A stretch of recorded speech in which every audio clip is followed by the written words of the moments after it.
Hello বন্ধুরা, আমি মাইতি। আমাদের ফাইজা স্টোরি চ্যানেলের সকল প্রকার পাঠগল্প পেতে এবং শুনতে আমাদের চ্যানেলটি সাবস্ক্রাইব করে আমাদের পরিবারের একজন হয়ে পাশে থাকুন। Thank you.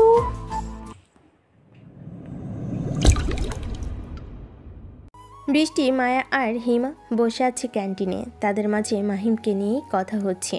দোস্ত, তোর ভাই আকাশের সাথে কেন খারাপ ব্যবহার করতে গেল? সে কি জানে না আকাশ কতটা খারাপ আর কি কি করতে পারে?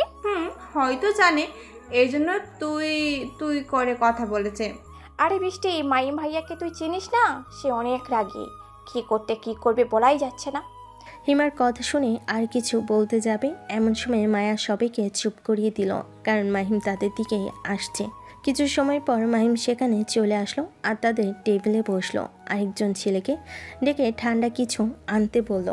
তোরা আমাকে নিয়ে কথা বলতেছিলি নাকি? মায়া আর হিমার দিকে তাকিয়ে বলল। মাহিমের মুখে এমন কথা শুনে তারা দুজন ভয়ে ঢুক গিলল। না না ভাইয়া, আমরা তো পড়ার বিষয়ে কথা বলতেছিলাম। সে যেই বিষয়ে কথা বলিস না কেন, ভার্সিটির ব্যাপার যেন বাড়িতে না যায়। মনে থাকবে তো তোদের দুইজনের? হ্যাঁ হ্যাঁ ভাইয়া, মনে থাকবে। আপনি আকাশের সাথে ঝামেলা করতে গেলেন কেন? বৃষ্টি যে পাশে ছিল এটা হয়তো মাহিম খেয়াল করেনি, কারণ সে একবার এর জন্য তার দিকে তাকায়নি। বৃষ্টির কথা শুনে মাহিম তার দিকে তাকালো। এটা দেখে বৃষ্টি একটু নড়চড়ে বসলো। আসলে স্যার, আকাশ খুব খারাপ। সে আপনার যে কোনো ক্ষতি করে ফেলতে পারে, এমনকি মেরেও ফেলতে পারে। বৃষ্টির কথা শুনে মাহিম তাকে বলল। মেরে ফেললে বা তোমার কি? তুমি এই কথা বলছো কেন? মাহিমের কথাই বৃষ্টি আর উত্তর দিতে পারল না। কেন জানি তার মনটা খারাপ হয়ে গেল। এইসব বিষয় তোমাদের কারোর মাথা ঘামাতে হবে না। আকাশ আমার ভার্সিটি লাইফের ক্লাসমেট, তাকে আমি ভালো করেই চিনি। কথাটি বলে মাহিম ক্যান হাতে নিয়ে খেতে লাগলো এবং বাকিদের জিজ্ঞেস করলো কিছু খাবে নাকি। তার সবাই না করলো। মাহিম ক্যানের বোতল ছুরিতে ফেলে চলে গেল। তোর ভাই তো দেখছি খুবই ঘাটতারা মনে হচ্ছে। হ্যাঁ, সেটা তুই ঠিক বলছিস, কিন্তু এর বিষয়ে তোর মন খারাপ কেন? তুই আবার আমার ভাইয়াকে ভালোবেসে ফেললি না তো এই কয়দিনে? আরে না, এসব কথা বাদ দে, এখন বাসায় চল। মাহিম ক্যান্টিন থেকে বেরিয়ে প্রধান প্রফেসরের রুমে চলে আসলো। সেখানেই বসেছিল ডিন স্যার। মাহিম তাদের সালাম দিয়ে ভিতরে একটি চেয়ারে গিয়ে বসলো। কি খবর? ক্যাম্পাসে কোনো ঝামেলা হচ্ছে না তো? যেই ক্যাম্পাসে আকাশের মতো ভিপি থাকবে, সেই ক্যাম্পাসে ঝামেলা না হয়ে চলে বলেন স্যার? কি করব বলো, আমরা তো কিছু করতেও পারছি না। ডিন স্যার কিছু বলতে গেলে তাকে মারার হুমকি দিচ্ছে। আপনারা কোনো চিন্তা করবেন না স্যার, আপনি শুধু একটা কাজ করে দিন। কি করতে হবে মাহিম, সেটা বলো। একটা বিল পাশ করতে হবে স্যার। কি? ক্যাম্পাসে নতুন করে ভিপি নির্বাচন করা হবে, যেটার বিল পাশ করতে হয় আপনাকে। এটা তুমি কি বলছো? তুমি বুঝতে পারছো এটা করলে ক্যাম্পাসে কত বড় শোরগোল বেঁধে যাবে? পুরো রণক্ষেত্র হয়ে যাবে। কিছুই হবে না স্যার, আমার উপর সম্পূর্ণ বিশ্বাস রাখতে পারেন। আরে তুমি আকাশ ও তার ফ্যামিলির ব্যাকগ্রাউন্ড সম্পর্কে কিছুই জানো না। আকাশ যদি জানতে পারে যে তুমি ভেবে নির্বাচন করতে চাও আবার, তাহলে পুরো ক্যাম্পাসটাও জ্বালিয়ে দেবে। ছাত্রছাত্রীরা শান্তিতে ক্লাস করতে পারবে না। স্যার, একটু রিস্ক না নিলে জীবন চলে না। একবার রিস্ক নিলে আকাশের মতো আগাছা এই ভার্সিটি ক্যাম্পাস থেকে তুলে বাইরে ফেলে দেওয়া যাবে। সেটা তুমি বুঝতে পারছো না। আমি অনেকবার চেষ্টা করেছি কিন্তু সফল হয়নি। আর আপনি আপাতত ডিন স্যারকে বোঝান, আমার উপর যদি সম্পূর্ণ বিশ্বাস থাকে তাহলে এই বিল পাশ করে দিন। অনেক তো দেখলাম, এবার না হয় মাহিমের উপর একটু ভরসা করে দেখি, শেষবারের মতন চেষ্টা করে। ঠিক আছে, তুমি যেটা ভালো মনে করো সেটা করো। যদি ক্যাম্পাসের কারোর শরীর থেকে রক্ত ঝরে তাহলে আমি তোমাকে ছেড়ে কথা বলবো না। Okay sir. আচ্ছা ঠিক আছে, আমি বিল পাশ করে দিচ্ছি এখনই।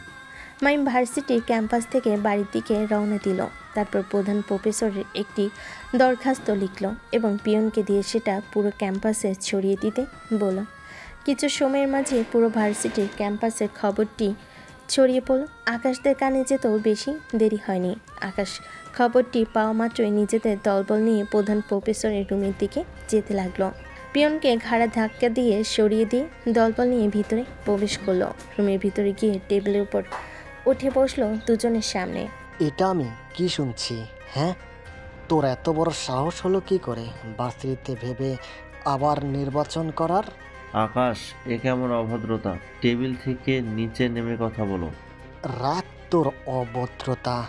আগে বল, তোর সাহস হলো কি করে ভার্সিটিতে বিপি নির্বাচন করার? তুই জানিস না ভার্সিটিতে বিপি নির্বাচন হয় না, সব কিছু আমার দ্বারাই নিয়ন্ত্রিত হয়। আমি যা বলবো সেটাই হবে। আগে হয়তো হতো, এখন আর হবে না। সামনের মাসের 1 তারিখেই নির্বাচন হবে। ডিনচারের কথা শুনে আকাশ তার গলা চেপে ধরল এবং চিৎকার করে বলে উঠল, তুই কি এই বুড়া বয়সে মরতে চাচ্ছিস আমার সাথে শত্রুতা করে? কলার ছাড়ো, যদি তোমার এতই ক্ষমতা থাকে তাহলে ক্যাম্পাসে যে ওই মাহিমের সাথে লড়ো। মাহিন মাহিন মাহিন, এ সারা এসে তো আমার পিছনে হাত ধুয়ে লেগেছে। ভার্সিটির লাইভও আমাকে শান্তিতে রাজত্ব করতে দেয়নি। এই সময় এসেও আমার কাজে বাধা হয়ে দাঁড়াচ্ছে। হ্যাঁ, এখন তোমার আধিপত্য যদি ক্যাম্পাসে রাখতে চাও তাহলে ওই মাহিমকে গিয়ে রুখো, আমাদের সাথে এমন ক্ষমতা না দেখিয়ে। ঠিক আছে, তোকে ছেড়ে দিলাম। ক্যাম্পাসের সামনে আমি ওই মাহিনকে খুন করে রেখে দেব। আর কে এই ভার্সিটিতে নির্বাচন করে আমি সেটাও দেখে নেব। কথাটি বলে আকাশ তার দলবল নিয়ে অফিস রুম থেকে বেরিয়ে গেল। বেরিয়ে যেতে ডিনচার বলল, খবরটা পেয়ে যতটা রেগে গেছে না জানি মাহিমের কি অবস্থা করবে। আরে স্যার, আপনি মাহিমকে তো চেনেন না, কিন্তু আমি তাকে ভালো করে চিনি। এসব কিছু ভালো মতন করেই হ্যান্ডেল করে নেবে। আচ্ছা, অপেক্ষায় থাকলাম। মাহিম বাসে ফিরে দেখলো যে তার বাবা কোনো এক জায়গা থেকে ফিরে এসেছে। তাই সে তার বাবাকে দেখে বলে উঠল, তুমি কি কোথাও গিয়েছিলে বাবা? হ্যাঁ, আমরা এক পরিচিত মানুষের বাসায় গিয়েছিলাম। তার মেয়ের বিয়ে ছিল আজকে। ও আচ্ছা, ফাইজার তুই আমার সাথে আয়। ওকে, আচ্ছা চল। মাহিম এবং ফাইজার নিজের রুমে চলে গেল। রুমে গিয়ে মাহিম তাকে বলে উঠল, আশেপাশের কাউকে তোর সন্দেহ হচ্ছে না তো যে আমার বাবার উপর আক্রমণ করতে পারে? আরে না, পুরনো সব লোকদেরকে আমি সরিয়ে দিয়েছি, আর নতুন লোকদেরকে আশেপাশে বাড়িয়ে দিয়েছি। সব আমাদের পরিচিত। তবুও সাবধানে থাকবি। ওই আজমল এবং নীরব আমার বাবাকে মারার জন্য উঠে পড়ে লেগেছে। তাছাড়া আমি হয়তো কিছুদিনের জন্য ক্যাম্পাসে ব্যস্ত হয়ে যাব, তাই এই দিকটা সম্পূর্ণভাবে তোকে সামলাতে হবে। কি করতে চাচ্ছিস তুই ক্যাম্পাসে যে ব্যস্ত হয়ে যাবি? ওই আকাশের কথা মনে আছে তোর? ওকে চিরদিনের জন্য ক্যাম্পাস থেকে তাড়িয়ে দিতে চাই। কিন্তু সে তো এখন অনেকটাই উচ্ছৃঙ্খল হয়ে গেছে। হ্যাঁ, কিন্তু আকাশ জানে না যে আমি কে। আমার বেশি সময় লাগবে না, আর তাকে সরানোর সাথে সাথে তার বাবা এবং ভাইকেও আমি দেখিয়ে দিব যে আমি কি চিজ। মাহিম ফাইজারের সাথে আরও কিছু বিষয় নিয়ে আলোচনা করতে লাগলো। তারপর মাহিম পরের দিন ভার্সিটিতে আসলো। আকাশ তার পথে এসে দাঁড়ায়। তাদের সবার হাতে বড় বড় ছুরি আর চাকু। আকাশ নিজের কোমর থেকে বন্দুক বের করে মাহিমের কপাল বরাবর ধরল। এটা দেখে মাহিম মুচকি হাসলো। তোর সাহস হয় কি করে আমার ক্যাম্পাসে আমার বিরুদ্ধে নির্বাচন করার? কারো বাপের ক্ষমতা আছে নাকি আমার বিরুদ্ধে দাঁড়াবে? তাছাড়া তোকে এখানে মেরে আমি সবার ভিতরে আরো বেশি ভয় ঢুকিয়ে দিব। মাহিম আবার মুচকি হাসলো, যেটা দেখে আকাশ অনেকটাই রেগে গেল। তোকে তো আমি খুন করে ফেলবো। আর কিছু বলতে যাবে তার আগেই মাহিম আকাশের হাত থেকে বন্দুক কেড়ে নিল। এটা দেখে আকাশ হতভম্ব হয়ে গেল। মাহিম আকাশের দিকে বন্দুক ধরল। তো বল, এখন কি আমি তোকে মেরে দিব? আমি চাইলে তোকে এখানে খতম করে দিতে পারি, কিন্তু না, কারণ এটা পড়াশোনার জায়গা, মারামারি করার জায়গা নয়। তবে তোর লোকেদের একটু আদর যত্ন করতে হবে। কথাটি বলেই আকাশের পেটে একটা ঘুষি দিয়ে দিল মাহিম। সাথে সাথেই আকাশের মুখ থেকে রক্ত বেরিয়ে এলো। ব্যথায় আকাশ কুঁচকে গেল, চিৎকার করে উঠল। একমারেই এই অবস্থা? তোরা দাঁড়িয়ে আছিস কেন? মার শালাটারে। আকাশের কথা শুনে সবাই নিজেদের হাতের অস্ত্র নিয়ে মারতে এগিয়ে আসলো। মাহিম আশেপাশে তাকিয়ে দেখল সকল ছাত্রছাত্রী এমনকি শিক্ষকও দাঁড়িয়ে আছে। মাহিম ইশারা করে সবাইকে দূরে সরে যেতে বলল। মাহিমের কথা শুনে সেটাই করলো সবাই। মাহিমকে একজন এসে ছুরি দিয়ে আঘাত করতে যাবে, কিন্তু মাহিম সরে গিয়ে তার কোমর বরাবর ঘুষে মারল। সাথে সাথে সে মাটিতে পড়ে গেল। কোমরে হাত দিয়ে ওঠার চেষ্টা করলো, কিন্তু পারল না। এটা দেখে বাকিরা খানিক সময়ের জন্য থেমে গেল, কিন্তু মাহিমের ইশারা পাওয়া মাত্রই আবার মারার জন্য এগিয়ে আসলো। মাহিম নিজেকে সেভ করছে আর একে একে আকাশের লোকেদের মেরে মাটিতে সবাইকে শুইয়ে দিচ্ছে। হঠাৎ একজন ছুরির আঘাতে সে মাহিমের বাম হাতের উপরে লাগলো। সাথে সাথে শার্ট কেটে মাহিমের শরীর থেকে রক্ত বেরিয়ে আসলো। মাহিম কেটে যাওয়া জায়গায় হাত দিয়ে চেপে ধরল। সেই লোকটির দিকে তাকালো যে তাকে ছুরি দিয়ে আঘাত করেছে। কিরে, পিছন থেকে আঘাত করিস কেন? সাহস থাকলে সামনে থেকে আঘাত কর। কথাটি বলে সেই লোকটিকে মাহিম ওড়াধরা মারল। এক এক করে মেরে সবাইকে মাটিতে সরিয়ে দিল। এখন শুধু মাহিম দাঁড়িয়ে আছে। আজ থেকে এই ভার্সিটিতে কোনো রাজনৈতিক কারবার চলবে না, আর না কোনো রাজনীতির দল বলে এসে ভার্সিটিতে হাঙ্গামা করবে। ভার্সিটিতে নির্বাচন হবে, সেটাও সুষ্ঠুভাবে। কেউ যদি ব্যাঘাত ঘটানোর চেষ্টা করে তাহলে তাকে এইভাবে মেরে হসপিটালের বেডে শুয়ে দিব। মাহিম কথাটি খুব জোরে জোরে বলল, যেটা ক্যাম্পাসের সবার কানেই পৌঁছে গেল। মাহিমের কথা শুনে সবাই জোরে জোরে হাততালি দিতে লাগলো। পুরো ক্যাম্পাসে এখন তালির শব্দ শোনা গেল। হঠাৎ সবার মাঝখান থেকে দৌড়ে আসলো বৃষ্টি। সে সেই নিজের ওড়না ছেড়ে মাহিমের হাতে বেঁধে দিল। এটা দেখে মাহিম অবাক হলো, এমনকি ভার্সিটিতে সবাই অবাক হলো। এটা তুমি কি করছো? ভার্সিটির সবার সামনে এভাবে আসা ঠিক হয়নি। আরে কে কি ভাবলো সেটা আমার দেখার বিষয় নয়। আপনার এখান থেকে অনেক রক্ত পড়ছে, তাই বেঁধে দিলাম। আচ্ছা ঠিক আছে, এখন তুমি এখান থেকে যাও। বৃষ্টি আবার মায়েদের কাছে চলে গেল। মায়া আর হিমা কেমনভাবে যেন মাহিমের দিকে তাকিয়ে আছে। কিছু সময় পর সেখানে অ্যাম্বুলেন্স আসলো এবং আকাশের সব লোকগুলোকে নিয়ে চলে গেল। মাহিম এবার অফিসের দিকে এগিয়ে যেতে লাগলো। কয়েকজন স্যার ম্যাডাম এসে মাহিমকে সাবাস দিল, আবার কেউ কেউ এসে পরামর্শ দিল যেন আকাশের পিছনে আর না লাগে এবং তার বাবার কাছে গিয়ে যেন ক্ষমা চেয়ে নেয়, তাহলে জানে বেঁচে যাবে। মাহিম সবার কথা শুনে মুচকি হেসে সেটা উড়িয়ে দিল, কারণ একমাত্র মাহিম জানে সে কি করতে পারবে আর না পারবে। নিজের ভাইয়ের খবর পেয়ে নীরব দ্রুত সিটি হসপিটালে চলে আসলো। সিটি হসপিটালে প্রবেশ করে চিৎকার চেঁচামেচি করতে লাগলো। এটা দেখে একজন ডক্টর এসে বলল, দয়া করে এখানে চিৎকার চেঁচামেচি করবেন, এটা হসপিটাল, কোনো আড্ডাখানা নয়। আকাশ প্রচণ্ড রেগে গেল এবং তার কলার চেপে দেওয়ালের সাথে উঁচু করে ধরল। আমি চিৎকার চেঁচামেচি করি আর না করি সেটা তোদের দেখার বিষয় না। আমার ভাই কোথায় আছে সেটা বল তুই।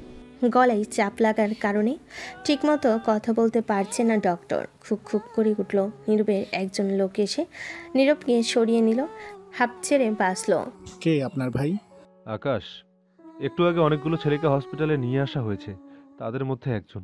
নীরবের একজন লোক কথাটি বলে উঠল। লোকটি কথা শুনে ডাক্তার বুঝতে পারল এরা কারা। আপনি নীরব স্যার? বুঝতে পারিনি স্যার। আপনি আমার সাথে আসুন। আপনার ভাইকে আমরা ভিআইপি রুমে শিফট করে দিয়েছি। তার পেটে কিছুটা আঘাত লেগেছে, যার কারণে পেটের ভিতরে কিছুটা সমস্যা হয়েছে। তার সেরে উঠতে একটু সময় লাগবে। ডাক্তারের সাথে নীরব ভিআইপি রুমে ভিতরে চলে আসলো। এসে দেখল যে আকাশ শুয়ে আছে। নীরব তার ভাইয়ের কাছে খুব দ্রুত চলে আসলো। এসে আগে জিজ্ঞেস করলো, কার এত বড় সাহস যে আমার ভাইয়ের গায়ে আঘাত করে? তার কলিজা ছিঁড়ে আমি তার পায়ের সামনে নিয়ে আসব। ভাই, মাহিন নামের একজন আমাকে আর আমার লোকদেরকে এমন অবস্থা করেছে, সে আমার বিরুদ্ধে ভার্সিটি ক্যাম্পাসে নির্বাচন করতে চায়। কি? সেই শালা কি জানে না যে তুই কে, তোর ভাইকে, তোর বাবাকে? তবু এত সাহস পায় কোথা থেকে? সে সব কিছু জানে, জেনে শুনেই আমার বিরুদ্ধে নির্বাচনে দাঁড়িয়েছে। এর আগেও যখন আমি ভার্সিটিতে পড়তাম, একটি ছিল আমার সাথে লড়াই করতো, তোমার মনে আছে? এইটাই সে ছেলে। ও আচ্ছা, কয়েক বছর আগে তো আমার হাত থেকে বেঁচে গিয়েছিল, কারণ তার বাবা তাকে দেশের বাইরে পাঠিয়ে দিয়েছিল, কিন্তু এখন আর বাঁচবে না। তুই কোনো চিন্তা করিস না, তুই বেড রেস্ট নে, বাকিটা আমি দেখে নিচ্ছি। নীরব তার লোকেদেরকে ডেকে মাহিমের বিষয়ে খোঁজ নিতে বলল। তারপর, স্যার আজ পড়তে ইচ্ছে করছে না, আজ আমার সাথে গল্প করুন না স্যার। বৃষ্টির কথা শুনে মাহিম তার দিকে তাকালো। মাহিম 2 দিন থেকে লক্ষ্য করছে যে বৃষ্টি অন্যভাবে তার দিকে তাকাচ্ছে, আর এর সাথে কোনো মিল পাওয়া যাচ্ছে না। বৃষ্টির মুখে এই কথা শুনে মাহিম বলল, আমি তোমার সাথে গল্প করার জন্য এখানে আসি না, আর না তোমার সাথে গল্প করার জন্য বেতন নিয়ে থাকি। স্যার, আমি কি সেটা বলেছি, কিন্তু আপনার সাথে কথা বলতে আমার খুবই ভালো লাগে। আমি তোমার মতিগতি বুঝতে পারছি না, ক্লিয়ার করে বলো তো তোমার মনে কি চলছে। স্যার, আপনাকে আমার খুব ভালো লাগে। কি? আমি তোমার স্যার? তাছাড়া তোমার বান্ধবীর ভাই, তার মানে তোমারও ভাই। তাই আমাকে এইসব ভালো লাগা দেখাতে এসো না। আপনি আমার মায়ের পেটের ভাই না তো, বিয়ে করতে সমস্যা কি শুনি? মাহিম অবাক হয়ে গেল বৃষ্টির মুখে বিয়ের কথা শুনে। মাহিম উপায় না পেয়ে টেবিল থেকে উঠে চলে গেল। রুমের বাইরে চলে গেলে বৃষ্টি পিছন থেকে ডাকতে লাগলো, কিন্তু মাহিম শুনল না। বৃষ্টির মায়ের সামনে পড়লো মাহিম, তাই তিনি জিজ্ঞেস করলো, কি হলো বাবা, তুমি আজ এত তাড়াতাড়ি চলে যাচ্ছ? এইমাত্র আসলে তো। আসলে আন্টি, আমাকে একটু চলে যেতে হচ্ছে, জরুরি কল আসছিল তো। ওকে বাবা, সাবধানে যেও। জি আন্টি। মাহিম একবারের জন্য বৃষ্টির দিকে তাকালো না, সোজা তার বাসা থেকে বেরিয়ে গেল। এরপর, ভাই, ছেলেটার বিষয়ে সব খোঁজখবর নিয়েছি। তাহলে চুপ করে আছিস কেন? তাড়াতাড়ি মুখ খোল। ভাই, ছেলেটা হলো মন্ত্রী রবিউল চৌধুরীর ছেলে, যাকে আমরা মারতে লোক পাঠিয়েছিলাম, কিন্তু যাকে মারতে দিয়েছিলাম তাকে আর খুঁজে পাওয়া যায়নি। আমার কিন্তু ছেলেটাকে কোনো সাধারণ ছেলে মনে হচ্ছে না, এর ভিতর কোনো তো রহস্য আছেই। যতই রহস্য থাকুক না কেন, আমি এই ছেলেকে শেষ করেই ছাড়বো। আমার পথের কাঁটা হয়ে যে দাঁড়াবে তাকে আমি আর বাঁচতে দিব না। সব সময় ছেলেটার উপর নজর রাখবি, কখন কি করে আর না করে আমাকে জানাতে থাকবি। ঠিক আছে ভাই। মাহিমের খুব পছন্দের জায়গাটি হলো সেই পাহাড়ি এলাকা, যেখানে সে ছোটবেলায় নিয়মিত আসতো। পাহাড়ের ধারে গাড়ি থামিয়ে পাহাড়ের এক কোণে বসে আছি মাহিম, আকাশের দিকে মুখ করে। আমি এই জীবনের কাউকেই জড়াতে চাই না, কারণ আমার জীবনটাই অন্ধকারে ভরপুর। মাহিম মনে মনে কথাটি ভেবে চলেছে। তার মন আজ খুবই বিষণ্ণ। হঠাৎ তার ফোনে একটি কল আসলো। ফোন হাতে নিয়ে দেখলো তার মা বাসা থেকে ফোন দিয়েছে। কোথায় আছিস মাহিম? তাড়াতাড়ি বাসায় ফিরে আয়। আচ্ছা ঠিক আছে, বাসায় আসছি। মাহিম ঘড়িতে টাইম দেখে নিল, 10টা 40 পেরিয়েছে। মাহিম রুমাল দিয়ে নিজের চোখ মুছে গাড়িতে বসলো এবং বাড়ির দিকে রওনা দিল। হঠাৎ রাস্তার মাঝে কয়েকজন তার গাড়ি আটকালো। মাহিম জানালার কাজ খুলে বাইরে মুখ বের করে বলল, কিরে, কারা তোরা? আর আমার পথটা আটকাচ্ছিস কেন? গাড়ি থেকে নেমে আয়, তারপর বলছি আমরা কেন তোর পথ আটকেছি। তাদের কথা শুনে মাহিম গাড়ি থেকে নামলো। গাড়ি থেকে নামার সাথে সাথেই আশপাশ থেকে 7 থেকে 8 জন মাহিমকে ঘিরে ধরলো। তোদেরকে কে পাঠিয়েছে আমাকে মারার জন্য? যেই পাঠিয়ে থাকুক না কেন, তাতে তোর কি? আজকে তো তোর মরণ নিশ্চিত। তোরা যার কথাতেই মারতে আসিস না কেন, সেটা আমার দেখার বিষয় নয়, কিন্তু তোরা কি সম্পূর্ণ খোঁজ নিয়ে এসেছিস আমার বিষয়ে? কে তুই যে তোর বিষয়ে আমাদের খোঁজ দিতে হবে? তোর মতন এমন শত শত মানুষকে আমরা মেরে ফেলেছি। ও আচ্ছা, তাহলে তোরা তো কোনো সাধুও ব্যক্তি নয়, তাহলে তোদেরকেও মেরে ফেললেও কোনো কিছু যায় আসে না আমার। মাহিমের কথা শুনে তারা একে অপরের দিকে তাকালো। এরপর সবাই একসাথে হেসে উঠল। তাদের মাঝে একজন বলল, আমরা 7 জন হলাম 7 পাণ্ডব, আমাদের মারা এতটাও সহজ নয়, বুঝতে পেরেছিস তুই? সেটা তো একটু সময় বাদেই বলে দেওয়া যাবে যে কি সম্ভব আর না সম্ভব। তোরা দাঁড়িয়ে আছিস কেন? আমাকে তো মারতে এসেছিস, আয় মেরে যা। মাহিমের কথা শুনে একজন বড় রামদা হাতে এগিয়ে আসলো। যখনই মাহিমের কাছে এসে রামদা দিয়ে আঘাত করতে যাবে, এমন সময় মাহিম একটু সরে গিয়ে লোকটির থুতনি বরাবর ঘুষি মারল। সাথে সাথেই কট করে একটি শব্দ হলো। লোকটি ধপাস করে মাটিতে পড়ে গেল। সে আর নড়ছে চড়ছে না। এটা দেখে বাকিরা একটু ভয় পেয়ে গেল, কিন্তু পিছু হটল না। এভাবে যদি তোর সঙ্গীর মতো জান হারাতে না যাস, তাহলে এখনও ফিরে যা, সময় আছে। কিন্তু আমি যদি শুরু করি, তাহলে তোরা আর এখান থেকে কেউ পালাতে পারবি না।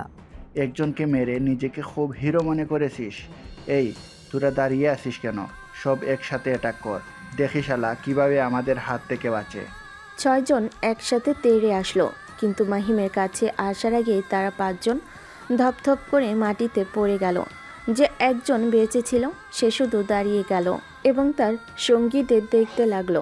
লোকটি তো অনেকটাই ভয় পেয়ে গেল এবং নিজের হাতের বড় ছুরি ফেলে দিয়ে মাহিমের সামনে হাঁটু গেড়ে বসে পড়ল। কে আপনি সেটা আমি জানি না, কিন্তু আপনি খুব বড় মনের একজন, সেটা বুঝতে পারছি। দয়া করে আমাকে মাফ করে দিন। এই কথাটি আগে ভাবা উচিত ছিল আমাকে মারতে আসার আগে। এখন বল, আমাকে কে মারতে পাঠিয়েছে তোকে? আমরা ঢাকার মাফিয়া কিং নীরবের লোক, আর নীরবে আমাদের মারতে পাঠিয়েছে। আমরাই তার হয়ে কাজ করি। এ পর্যন্ত অনেক লোককে আমরা মেরেছি। বুঝতে পেরেছি। তাছাড়া তোর বেঁচে থাকার কোনো মানে নেই। তুই এতদিন অনেক মানুষকে মেরেছিস, আজকে তোর মরার পালা। কথাটি বলেই মাহিম নিচে পড়ে থাকা একটি বড় রামদা তুলে নিল এবং এক কোপে ধর থেকে মাথাটা আলাদা করে দিল।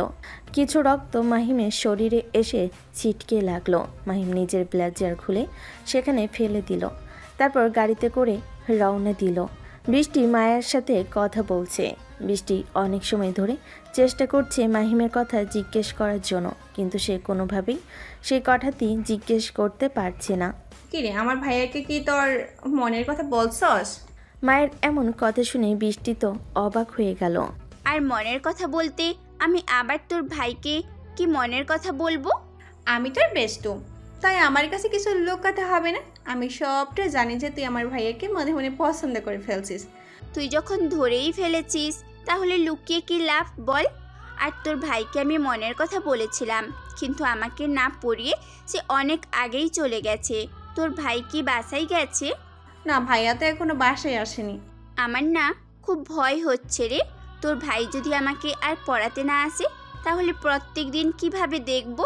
আরে জানো বৃষ্টি, যাকে ভার্সিটি সবাই পছন্দ করে, তুই না বলেছিলি যে আমার ভাইকে তোর প্রেমে ফেলে নাকি নাকে চুবানে খাওয়াবি? আরে তখন কি আর জানতাম নাকি তোর ভাইটা এতটা সুইট? কিভাবে যে তার প্রেমে পড়ে গেছি নিজেও তো বুঝতে পারিনি। ওকে, কোনো ব্যাপার না, তবে তাহলে আমাদের ভাবি বানিয়ে নিব, দেখে নিস। তারা দুজন কথা বলতেছিল, এমন সময় মাহিম বাসায় ফিরল। বাসায় ফিরে সবার সামনে পড়ল সে। মাহিম না দাঁড়িয়ে দ্রুত হেঁটে সিঁড়ির দিকে যেতে যেতে বলল, তোমরা অপেক্ষা করো, আমি ফ্রেশ হয়ে আসছি। শরীরটা কেমন করছে, সারাদিন বাইরে ছিলাম এই জন্য। মূলত মাহিমের শরীরে একটু আগে খুন করার রক্ত লেগেছিল, সেজন্য সে অপেক্ষা করেনি। যেটুকু লেগেছিল ফ্রেশ হয়ে ধোবার জন্য দ্রুত রুমের দিকে ছুটে চলল। বৃষ্টি, ভাইয়া হয়তো ফিরে এসেছে, নিজ থেকে ভাইয়ার কণ্ঠ শুনতে পেলাম। আচ্ছা ঠিক আছে, একটা কাজ কর, তোর ভাইয়ের নাম্বারটা আমাকে সেন্ড করে দে। ওকে সোনা। দুজন কথা বলে ফোন কেটে দিল। তারপর নীরব তার লোকদেরকে কল দিচ্ছে, কিন্তু কোনোভাবেই ফোনে তাদেরকে পাচ্ছে না। ফোনে রিং হচ্ছে কিন্তু কেউ ধরছে না। মাহিম ফ্রেশ হয়ে এসে দেখল যে ফোন বাজছে। একটা ফোন হাতে নিয়ে দেখল যে সেই লোকটি থেকে নিয়ে আসা ফোন বাজছে, আর নাম্বার বস নামে সেভ করা। মাহিম ফোন রিসিভ করে কানে দিল, সাথে সাথে অপর পাশ থেকে চিৎকার করে কথা ভেসে আসলো, কুত্তার বাচ্চা, ফোন ধরতে এত সময় লাগে? তাকে কি মেরে ফেলেছিস? আমাকে মারা এতটাও সহজ নয়, কিন্তু তোর মরণ নিশ্চিত হয়ে গেছে, তুই সাবধানে থাকিস। কথাটি বলে মাহিম ফোন কেটে দিল। অপরদিকে নীরব চিৎকার করে ফোন ছুঁড়ে মারল, সাথে সাথেই টুকরো হয়ে গেল। তারপর মাহিম নিজের ক্লাসের কয়েকজনকে ঠিক করেছে প্রতিটি ক্লাসে গিয়ে নির্বাচনের বিষয়ে বলা, আর আকাশের প্রতিদ্বন্দ্বী হিসেবে দাঁড় করিয়ে দিয়েছে তারই চাচাতো ভাই হিমুকে। যদিও প্রথমে হিমু রাজি হচ্ছিল না, কিন্তু মাহিমের কথাই একদম রাজি হয়ে গেছে। তার একটাই কথা, যেন বাড়ির কেউ না জানে, আর যদি জেনে যায় তাহলে বাবা এবং চাচার হাত থেকে মাহিমকে বাঁচাতে হবে। স্যার, আপনার সাথে আমার একটু কথা ছিল।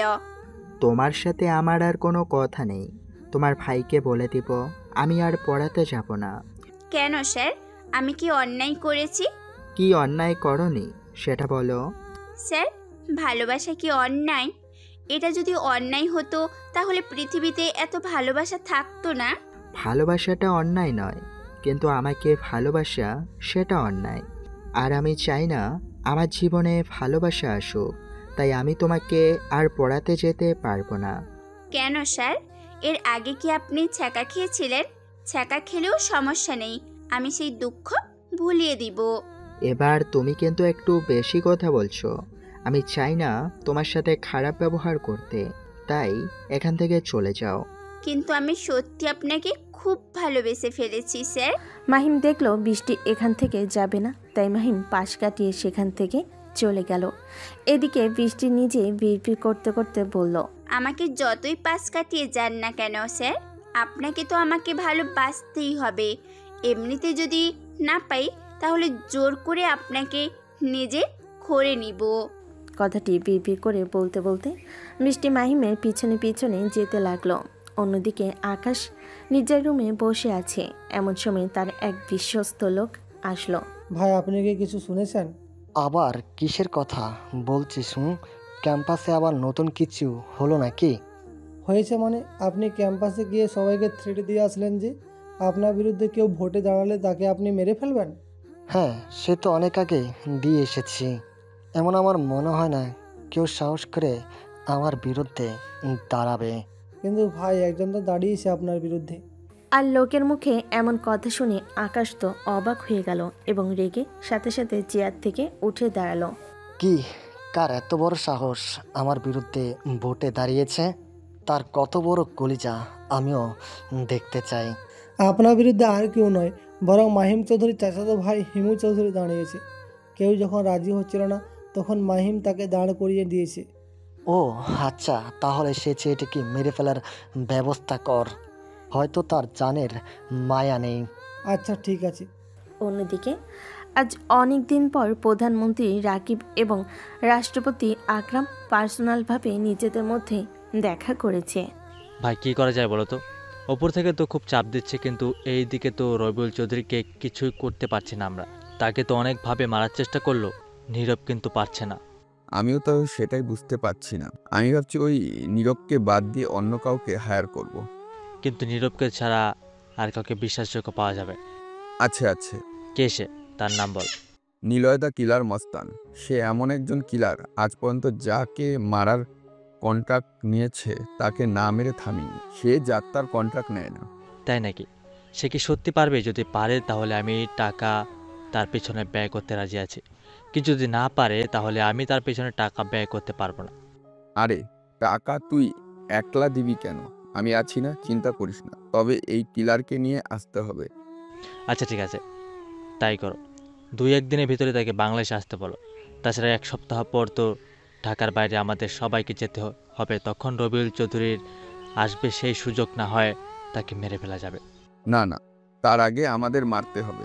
এমনভাবে মারতে হবে যেন কেউ সন্দেহ না করে। পার্সোনালভাবে আমাদের সাথে মিটিং করতে হবে। এরপর ফিরে যাওয়ার পথেই হবে আসল খেলা।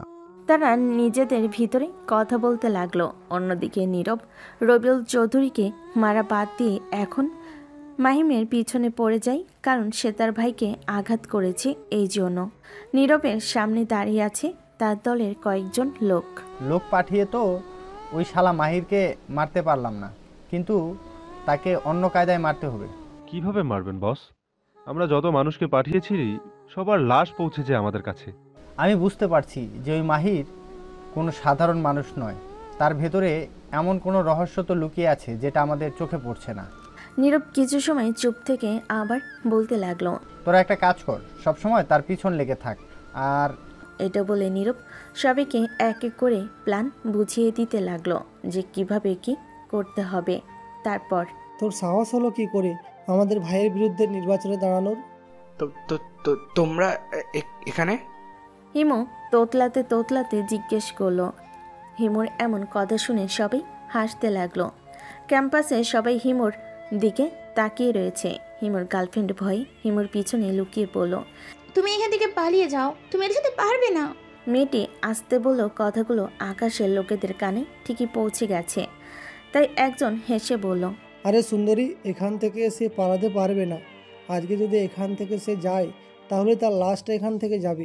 মাহিম ক্যাম্পাসের ভিতর ভিড় দেখে সে এখানে এসে দাঁড়িয়েছে এবং লোকটির শেষ কথাটি মাহিমের কানে পৌঁছেছে। কথাটি শুনে মাহিম বলে উঠল, কার এত বড় সাহস যে মাহিম চৌধুরীর ভাইকে মেরে ফেলবে? এত বড় দম কি কারোর আছে? মাহিমের কণ্ঠ শুনে সবে তার দিকে তাকালো। আকাশের লোকগুলো মাহিমের কণ্ঠ পেয়ে তার দিকে ঘুরে দাঁড়ালো। হিমু তো মাহিমকে দেখে একটু স্বস্তির নিঃশ্বাস পেল। তুই শালা চলে এসেছিস, তোর জন্য এত ঝামেলা। তবে এখন তোকে মারতে চাচ্ছি না, এখন আমি তোর ভাইকে মারতে এসেছি। আমাকে মারতে পারবি না বলেই তো আমার ভাইকে মারতে এসেছিস, কিন্তু আমি থাকতে আমার ভাইয়ের গায়ে একটা আঁচড়ও লাগবে না।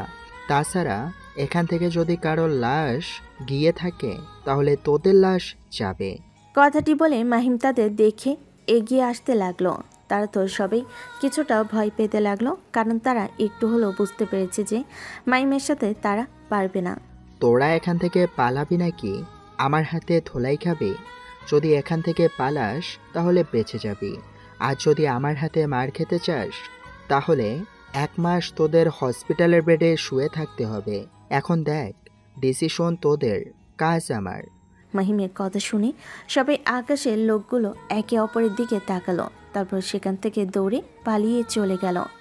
এটা দেখে মাহিম মুচকি হাসলো। তারা চলে যেতেই হিমু এবং তার গার্লফ্রেন্ড মাহিমের কাছে আসলো। উফ ভাইয়া, এসব ঝামেলা মারামারি আমার ভালো লাগে না, কিন্তু তুমি আমাকে সেই সবের ভিতরে নিয়ে চলে আসলে, আমার কিন্তু খুব ভয় করছে। আরে এই মাহিম থাকতে তোর কিছু হবে না, তাই চিন্তা করিস না, শুধু চিল কর। যা করার ভার্সিটির ছেলেপেলেই করবে। তারা সবাই জানে যে আকাশ কেমন, তাই তাকে আর এবার ভোট দেবে না, এটা তুই নিশ্চিন্তে থাক। ভোটে তো তুই জিতবি। মাহিম কথাগুলো বলে সেখান থেকে চলে গেল। মাহিম চলে যেতেই হিমুকে তার গার্লফ্রেন্ড বলল, জান, তোমার ভাইটা খুব হ্যান্ডসাম। এই কথা শুনে হিমু একটু রাগী চোখে তাকালো। এটা দেখে মেয়েটি হেসে দিল। তারপর, কিরে তুই আজ 2 দিন পড়াতে যাচ্ছিস না কেন, কি হয়েছে? মাহিম আর আবির একটি রেস্টুরেন্টে বসে আছে, তখনই আকাশের উপরে কথাটি বলল। তার কথা শুনে মাহিম বলল, এমনিতেই সময় সুযোগ হচ্ছে না, আবার ভার্সিটিতে নির্বাচন, একটু সময় দেওয়া লাগছে, তাই বলছি যে তুই বৃষ্টির জন্য অন্য শিক্ষক দেখ। তুই অনেক ব্যস্ত সেটা আমি জানি, কিন্তু এই যুগে তোর উপর ছাড়া আমি কারোর উপর বিশ্বাস করতে পারছি না, বোঝার চেষ্টা কর। তাছাড়া তুই পড়িয়ে বৃষ্টির পড়াশোনা একটু উন্নত হয়েছে, ক্লাস পরীক্ষায় ভালো নাম্বার তুলেছে, প্লিজ তুই পড়ানো বন্ধ করিস না। আবির মাহিমের হাত ধরে বলল। মাহিম আবিরের হাত ধরে ছাড়িয়ে নিয়ে বলল, আরে তুই কি করছিস? তুই বন্ধু হয়ে হাত ধরে অনুরোধ করছিস কেন? তাহলে তুই বল, পড়াতে যাবি আজ থেকে? মাহিম কি বলবে বুঝতে পারছে না, কারণ একদিকে তার বোন, অন্যদিকে বৃষ্টি, যে ভালোবাসার কথা বলতেছে। কি হলো, চুপ করে আছিস কেন? তোর মুখে কি কোনো কথা নেই? আচ্ছা ঠিক আছে, আমি তোর বোনকে আবার পড়তে যাব, কিন্তু আমার উপরে বিশ্বাসটা রেখেছে সেটা যেন সারা জীবন থাকে। ওকে। মাহিম ঠিক সন্ধ্যার দিকে আবিরদের বাড়িতে উপস্থিত হলো। কলিং বেল চাপ দিতেই বৃষ্টির মা এসে দরজা খুলে দিল।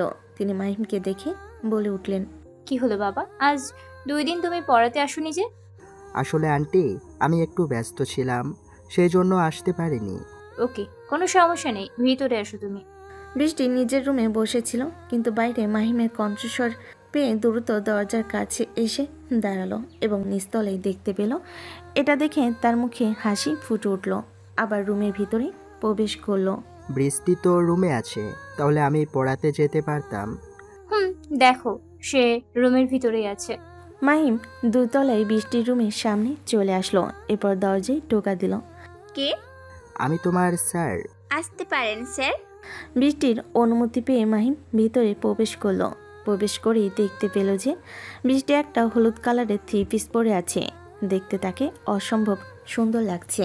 মাহিম রুমে ঢুকেই তাকে বলল তাড়াতাড়ি বই বের করে টেবিলে বসতে। বৃষ্টি কোনো কথা না বলেই তাড়াতাড়ি টেবিলে বসলো। মাহিম পড়া বোঝাতে লাগলো এবং বৃষ্টি মন দিয়ে বুঝতে লাগলো।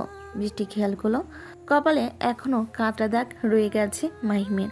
পড়া শেষ হলে মাহিম তখনই চলে যেতে যাবে, এমন সময় বৃষ্টি বলে উঠল, স্যার আপনি এই 2 দিন পড়াতে আসেননি কেন?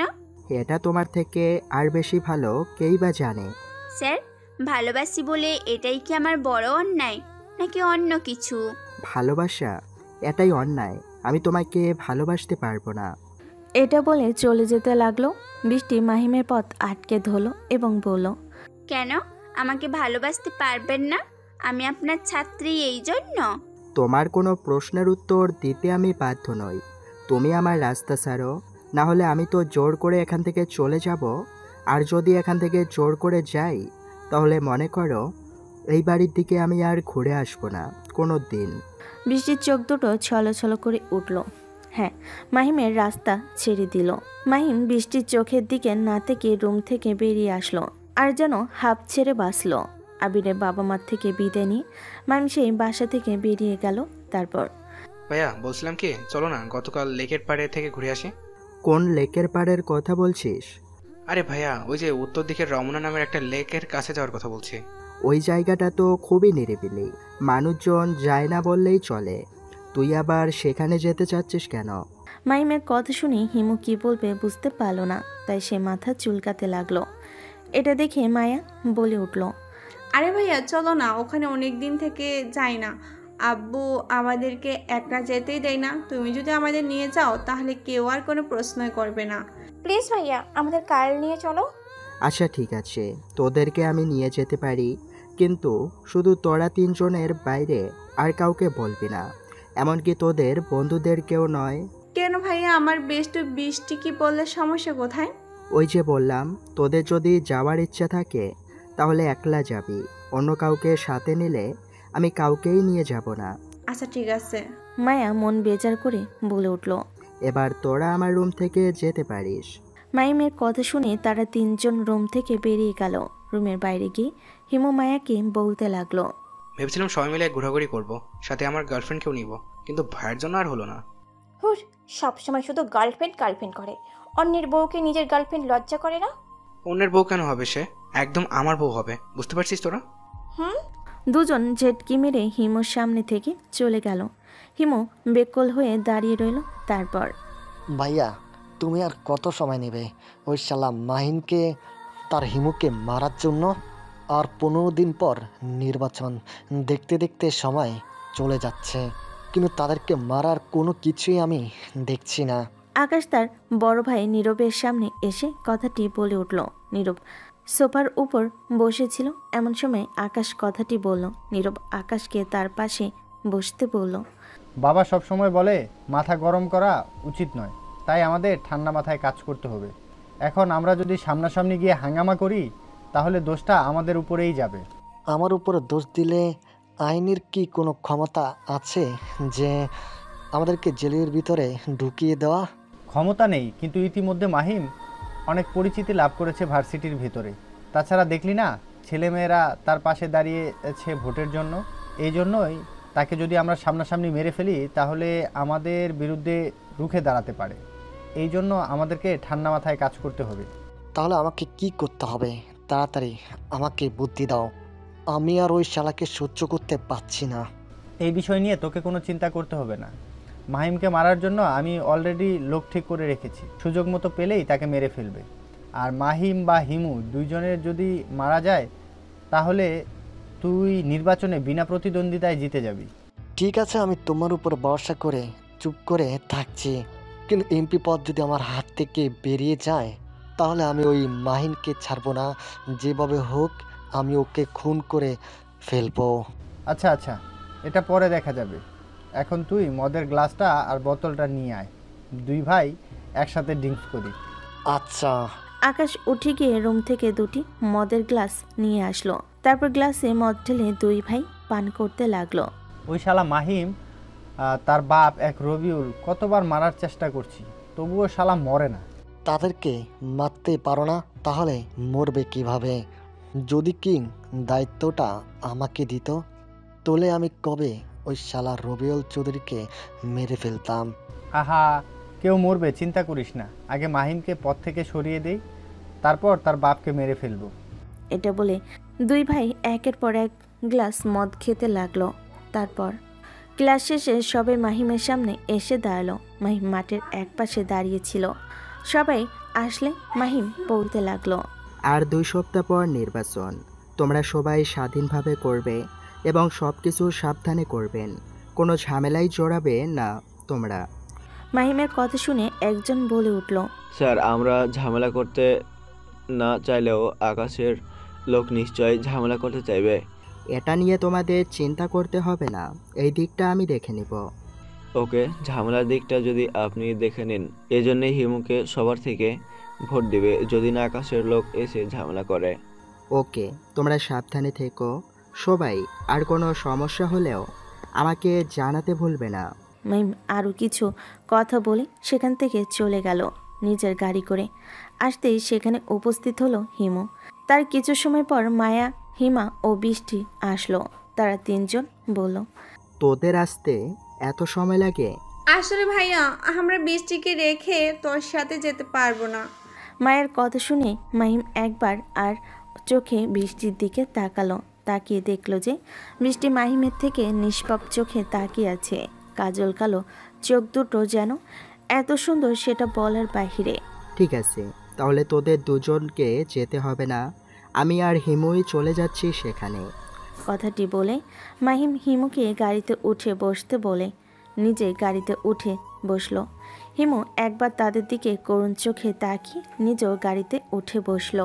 তোর ভাইটা খুব বজ্জাত, আমাকে নিয়ে যাবি বলে তোদের দুজনকে নিয়েই গেল না। আরে আগের সময় হলে তোকেও সাথে নিয়ে যেত, কিন্তু তুই বুঝতে পারছিস না তোকে এখন এড়িয়ে চলছে ভাইয়া। আমিও বুঝতে পারছি, কিন্তু আমিও দেখব তোর ভাই আমাকে কতদিন এড়িয়ে চলে, কিন্তু আমার জন্য তোদের দুজনে ঘুরতেই যাওয়া হলো না। আরে পরে এক সময় সবাই মিলে ঘুরতে যাবো, চিন্তা করিস না। আগে তুই আমার ভাইয়ার গলায় চল, তারপরে দেখা হবে। মাহিম আর হিমু গাড়ি চালাতে চালাতে সেই লেকের দিকে রওনা দিয়েছে। পথের মাঝে হঠাৎ হিমু বলে উঠল, ভাইয়া তুমি ওদের নিলে না কেন আমাদের সাথে? আমি গতকাল রাতেই বলে দিয়েছিলাম যে বৃষ্টিকে সাথে নিলে আমি ওদের নিয়ে যাব না। এটা জানা সত্ত্বেও তারা তাকে নিয়ে গেছে, এই জন্য আমি ওদের দুজনকে নিলাম না। বৃষ্টিকে সাথে নিলে সমস্যা কি হতো? হিমুর মুখে এই কথাটি শুনে মাহিম তার দিকে চোখ গরম করে তাকালো এবং বলল, কি সমস্যা হবে আর না হবে সেটা নিয়ে তোর চিন্তা করতে হবে না, বেশি কথা না বলে চুপ থাক। মাহিমের গরম কথা শুনে এই হিমু চুপ হয়ে গেল। মাহিম চুপচাপ গাড়ি চালাতে লাগলো। তারা কাছাকাছি চলে এসেছে। এমন সময় গাড়ির ডান সাইডের চাকা ব্লাস্ট করলো, সাথে সাথে কন্ট্রোল হারিয়ে একটা গাছের সাথে গিয়ে ধাক্কা মারলো। ভাই সাবধানে। গাড়ির গতি তেমন একটা ছিল না, এজন্য দুজন হালকা বেঁচে গেছে। কয়েকজন মুখোশধারী লোক তাদের গাড়ির দিকে গুলি চালাতে চালাতে এগিয়ে আসতে লাগলো। ভাই কে যেন আমাদের গাড়ির দিকে গুলি করছে। চিন্তা করিস না, যত সময় গাড়ির ভেতরে থাকবে তত সময় কেউ আমাদের কিছু করতে পারবে না, কারণ গাড়িটি বুলেট প্রুফ। কিন্তু ভাই এরা কারা যারা আমাদের উপর গুলি চালাচ্ছে? হয়তো আকাশের লোক, সেই পাঠিয়েছে আমাদের মারার জন্য। আমি বলেছিলাম ভাই এসব নির্বাচনের ভেতর আমাকে ঢুকিও না, আমার তো খুব ভয় করছে যদি এরা আমাকে মেরে ফেলে। হিমুর কথা শুনে মাহিম তার কাঁধের উপর হাত রেখে আশ্বাস দিয়ে বলল, আমি থাকতে তোর কিছুই হবে না, তবে আজ এখানে যাই হয়ে যাক না কেন এই বিষয়ে কারোর কাছে মুখ খুলবি না। যদি মুখ খুলে থাকিস তাহলে তোর খবর আছে। হিমে কিছু না বলে শুধু মাথা ঝাঁকালো। মাহিম নিজের দুপায়ের জুতো জোড়া খুলে রাখলো, দুটো বন্দুক বের করলো। এটা দেখে তো হিমু অনেকটাই অবাক হয়ে গেল। ভাইয়া তোমার কাছে বন্দুক? হিমু অনেকটাই অবাক হয়ে বলল। হিমুর কথা শুনে মাহিম মুচকি হেসে বলে উঠল, গাড়ির ডিকির ভিতর এর থেকেও বড় অস্ত্র আছে। যখন গুলি করা কিছুটা থেমে গেল, হঠাৎ মাহিম গাড়ির দরজা খুলে বেরিয়ে আসলো। বাইরে এসে দেখতে পেল যে 9 থেকে 10 জন কালো মুখোশ পরা ব্যক্তি, যাতে হাতে বড় বড় রাইফেল। মাহিম আর অপেক্ষা না করে নিজের বন্দুক চালাতে লাগলো। গুলি করার সাথে সাথেই দুজনের মাথা ভেদ করে বেরিয়ে গেল, সাথে সাথে দুজন পড়ে গেল। মাহিমকে গুলি করা দেখে আবারও গুলি চালাতে লাগলো। মাহিম সাথে সাথে গাড়ির কাছে লুকিয়ে পড়ল আর গুলি করতে করতে আরও এগিয়ে আসতে লাগলো। মাহিম কোনো রকম ডিকির কাছে গিয়ে একটি বড় রাইফেল বের করলো, যেটা নল 3 থেকে 4টা। একবারে 3-4টা গুলি বের হয়। মাহিম একবার দাঁড়িয়ে পরপর গুলি চালালো। এমন করা দেখে লোকগুলো লুকানোর জন্য জায়গা খুঁজতে লাগলো, কিন্তু তার আগেই 3-4 জন রাস্তার উপর পড়ে গেল। মাহিম তাদের সুযোগ না দিয়ে গুলি করে মেরে ফেল। মাহিম তাদের কাছে এগিয়ে গেল। একজনের মুখের মাস্ক খুলে ফেল, খেয়াল করে দেখলো যে সে এখনো বেঁচে আছে। তাড়াতাড়ি বল, তোদের কে পাঠিয়েছে আমাকে মারার জন্য? আমাদেরকে মাফিয়া কিং নীরব পাঠিয়েছে। তার সকল অনৈতিক কাজগুলো আমরা করে থাকি, আর তোকে মারার জন্য আমাদের সে বলেছিল। হা হা হা হা। উন্মাদের মতো হাসতে লাগলো মাহিম। তার হাসি অনেকটাই ভয়ানক ছিল। মাহিম এবার সে লোকটির বুকটি ঝাঁঝা করে ফেল। এত সময়ের মাঝে হিমু গাড়ি থেকে বেরিয়ে এসেছে। মাহিমের এমন ভয়ানক রূপ দেখে হিমু তো অনেকটাই ভয় পেয়ে গেল। ও ভয় পেয়ে আর সামনে এগিয়ে আসার সাহস পেল না। মাহিম পিছনে ঘুরে দেখতে পেল যে হিমু তার দিকে ভয়ত দৃষ্টিতে তাকিয়ে আছে। আস্তে আস্তে হেঁটে মাহিম তার কাছে এগিয়ে গেল। কি হলো, ভয় পেয়েছিস? হিমু তো ভয়ে কথা বলতে পারছে না, না হলে মাহিমের কথার উত্তর দিবে কেমনে? এইসব বিষয় আমার কাছে খুবই সাধারণ, বুঝতে পেরেছিস? ভার্সিটিতে থাকতে আমি কি করতাম সেটা হয়তো বাড়ির লোকেদের কাছে ভালোই গল্প শুনেছিস। আজকে তুই এটাও দেখে নিলি। তবে হ্যাঁ, বাসার কেউ যেন জানতে না পারে আমি এমন। মনে থাকবে তো তোর? হ্যাঁ হ্যাঁ হ্যাঁ ভাইয়া, মনে থাকবে। হিমু তার সাথে তোতলাতে তোতলাতে কথাটি বলে উঠল। এটা দেখে মাহিম মুচকি হাসলো, কিন্তু এই হাসিটাও যেন হিমুর কাছে খুবই ভয়ানক লাগলো। আগে থেকে সে ভয় পেত, এখন আরও বেশি ভয় পাচ্ছে। মাহিম তার গালে আদরস্বরূপ আস্তে থাপ্পড় দিয়ে বলে উঠল, ভয় পেতে হবে না আমাকে। আমি বাঘ বা ভাল্লুক নই যে আমাকে ভয় পাবে। আমি তোর ভাই, আর সব সময় ভাইয়ের নজরে দেখবি। চল এখন গাড়িতে বস। কথাটি বলে মাহিম পাশ কাটিয়ে গাড়ির ডিকির কাছে চলে গেল এবং সেখানে রাইফেলটি রেখে দিল। তারপর গাড়িতে উঠে বসলো। হিমু গাড়িতে বসলো। আমি আবারও বলছি, ভয় পাওয়ার দরকার নেই।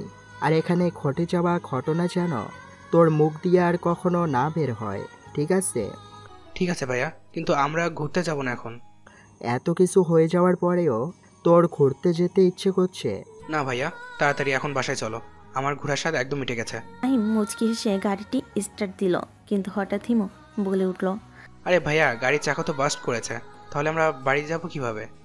আরে এইসবের মাঝে আমি ভুলে গিয়েছিলাম। ওয়েট কর, কিছু সময়ের মাঝে পাল্টে ফেলছি। গাড়িতে এক্সট্রা চাকা ছিল, সেটা কিছু সময়ের মাঝে লাগিয়ে ফেলল এবং দ্রুত সেই স্থান ত্যাগ করলো। তারপর আজকের ঘটনা কোনো কাকপক্ষীও টের পায়নি। হিমু বাসে সে কিছু বলেনি, চুপ করে আছে সে।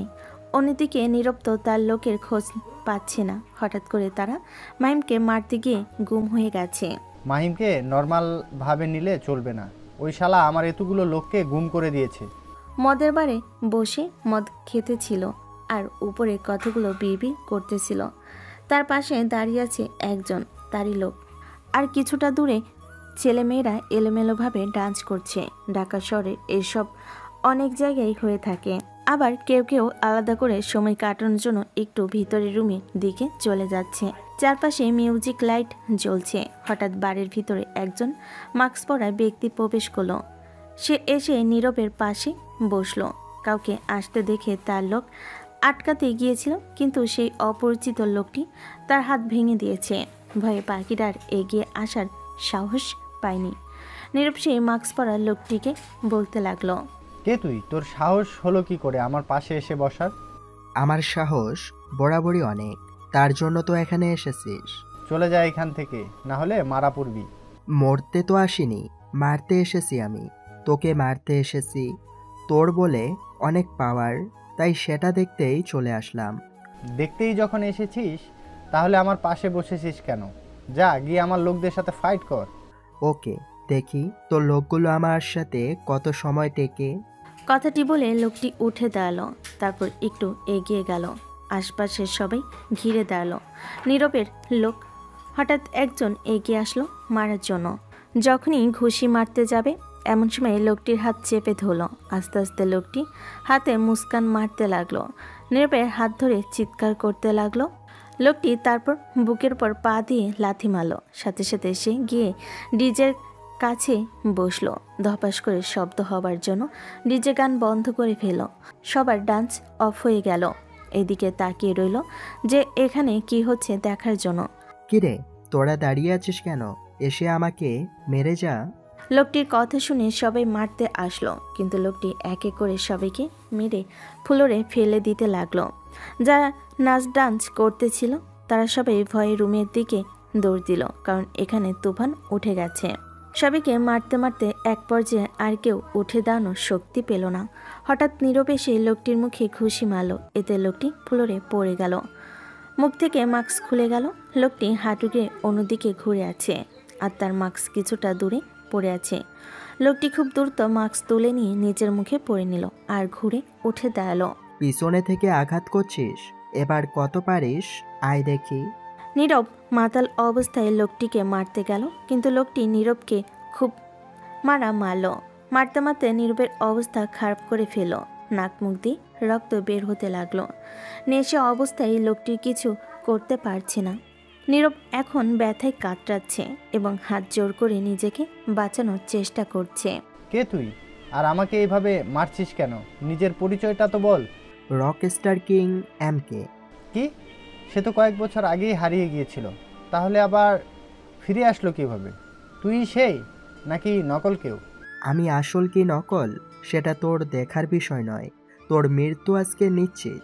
কথাটি বলেই MK নিজের কোমর থেকে একটা বন্দুক বের করলো এবং সেটা নিয়ে নীরবের কাছে গিয়ে বসলো।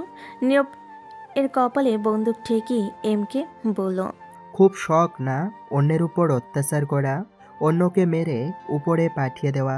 অনেক অন্যায় করেছিস, কিন্তু কেউ কিছু বলার সাহস পায়নি। কিন্তু আজকে আমি তোকে জমদুয়ারে পাঠিয়ে দিব। নিজের কপালে বন্দুক দেখে নীরব চোখ বড় বড় করে তাকিয়ে রইল এবং হাত জোর করে মাপ চাইতে লাগলো। এটা দেখে MK মাস্কের আড়ালে মুচকি হাসলো। ঢাকার মাফিয়া কিং নীরব, সে আমার কাছে হাত জোড় করছে। সে হা হা হা হা। তুই না আমাকে মারতে লোক পাঠিয়েছিলি বারবার। কথাটি বলে MK নিজের মুখের মাস্ক একপাশে খুলে ফেলল, যেটা দেখে নীরব চোখ বড় বড় করে তাকিয়ে রইল। হয়তো MK চেহারা কোনো পরিচিতর সাথে মিলে গিয়েছে। তুই তাহলে তুই হচ্ছিস MK? নীরব আর কিছু যেন বলতে না পারে সেই মুহূর্তে MK তার কপাল বরাবর গুলি করলো। সাথে সাথে কপাল থেকে ছিটকে রক্ত বেরিয়ে এলো। কিছুটা রক্ত MKর মাস্কের উপর পড়ল। আমার পরিচয় জানার অধিকার কারোর নেই, এমনকি কোনো পাঠক পাঠিকারও নেই। কথাটি বলে MK আবার সেই বার থেকে বেরিয়ে গেল। কিছু সময় পর যত লোক ছিল তারা সবাই রুম থেকে বেরিয়ে আসলো। বেরিয়ে এসে নীরব এবং তার লোকেদের এই অবস্থা দেখে কাঁপতে লাগলো। বাড়ির ম্যানেজার তাড়াতাড়ি করে পুলিশকে কল দিল। তারপর পরের দিন সকালে প্রত্যেকটি খবরের চ্যানেলে একটি খবর দেখাচ্ছে, আর সেটা হলো সাবেক মন্ত্রী আজমলের বড় ছেলেকে মদের বাড়ি কেউ একজন নির্মমভাবে খুন করেছে। তার বড় ছেলের নাম ছিল নীরব, যে কিনা ঢাকা শহরের একজন কুখ্যাত মাফিয়া কিং, যার নামে ষড়যন্ত্রকে পেন্ডিং পড়েছিল। তার ভয় কেউ কিছু বলতে পারেনি, আর আজ কিনা সেই কুখ্যাত মাফিয়া কিংকে কেউ মেরে ফেলেছে। কে হতে পারে সেটা এখনও জানা যায়নি। পুলিশ তদন্ত করে যাচ্ছে। এভাবে সাংবাদিক প্রত্যেকটা খবরে খবর চালিয়ে যাচ্ছে। অন্যদিকে আকাশ তো তার ভাইয়ের লাশের কাছে যাওয়ার জন্য অনেক চেষ্টা করছে, কিন্তু চারপাশে পুলিশ থাকার কারণে সেখানে যেতে পারছে না। প্লিজ অফিসার, আমাকে আমার ভাইয়ের কাছে যেতে দিন। দেখুন আকাশ সাহেব, এটা খুব ক্রিটিক্যাল একটা মার্ডার, তাই আপাতত আপনার ভাইয়ের লাশের কাছে আমরা কাউকে যেতে দিচ্ছি না। আপনি হয়তো জানেন না আমি কে। আমি জানি আপনি কে, কিন্তু এখন আপনি যেতে পারবেন না। এই তো আসছি, এই আকাশকে যেন ভেতরে ঢুকতে না দেওয়া হয়। বড় পুলিশ অফিসার কনস্টেবলকে ডেকে কথাটি বলে উঠল। তারপর তিনি আবার মদের বাড়ির ভেতর চলে গেল। আকাশ যখন অনেক চেষ্টা করে ভিতরে ঢুকতে পারল না, তখন সে তার বাবাকে ফোন দিল। হ্যালো বাবা, আমাকে তো আমার ভাইয়ের লাশের কাছে যেতে দিচ্ছে না, কি করব এখন? ঠিক আছে, তুই বাসায় চলে আয়, আমি বাকিটা দেখে নিচ্ছি। কি আমার ভাইকে মারতে পারে? সে তো একজন মাফিয়া কিং ছিল, তাহলে তাকে কে মারতে পারে? এটা কোনো সাধারণ মানুষের কাজ নয়, সেটা আমি ভালো করেই বুঝতে পারছি, কিন্তু এখনো সঠিক করে বলা যাচ্ছে না যে বিজ্ঞপ্তিকে খুন কে করেছে। নীরবের সাথে যেই লোকগুলো ছিল তাদের খোঁজ করো। ঠিক আছে বাবা, আমি তাদের খোঁজ করছি, তারা হয়তো সিটি হসপিটালে আছে। আকাশ তার বাবার সাথে কথা বলে দ্রুত গাড়ি নিয়ে সিটি হসপিটালের উদ্দেশ্যে রওনা দিল। কিছু সময় পর সেখানে পৌঁছে গেল। তাড়াতাড়ি করে গাড়ি থেকে নেমে হসপিটালের ভিতর প্রবেশ করলো। ওয়ার্ড বয় থেকে জিজ্ঞেস করে তাড়াতাড়ি করে চতুর্থ তলায় চলে আসলো, যেখানে নীরবের সাথে থাকা গার্ডগুলো ছিল। রুমের ভিতর এসে দেখলো সবার অবস্থা খুব খারাপ। হাত পা ভেঙে পড়ে আছে, কেউ কেউ কথা বলতে পারছে না। তোরা এখানে মরার মতো পড়ে আছিস, আর কোন জানোয়ার এসে আমার ভাইকে মেরে গেল? তোরা তাড়াতাড়ি বল। রুমের ভিতরে আকাশ চিৎকার করে বলে উঠল।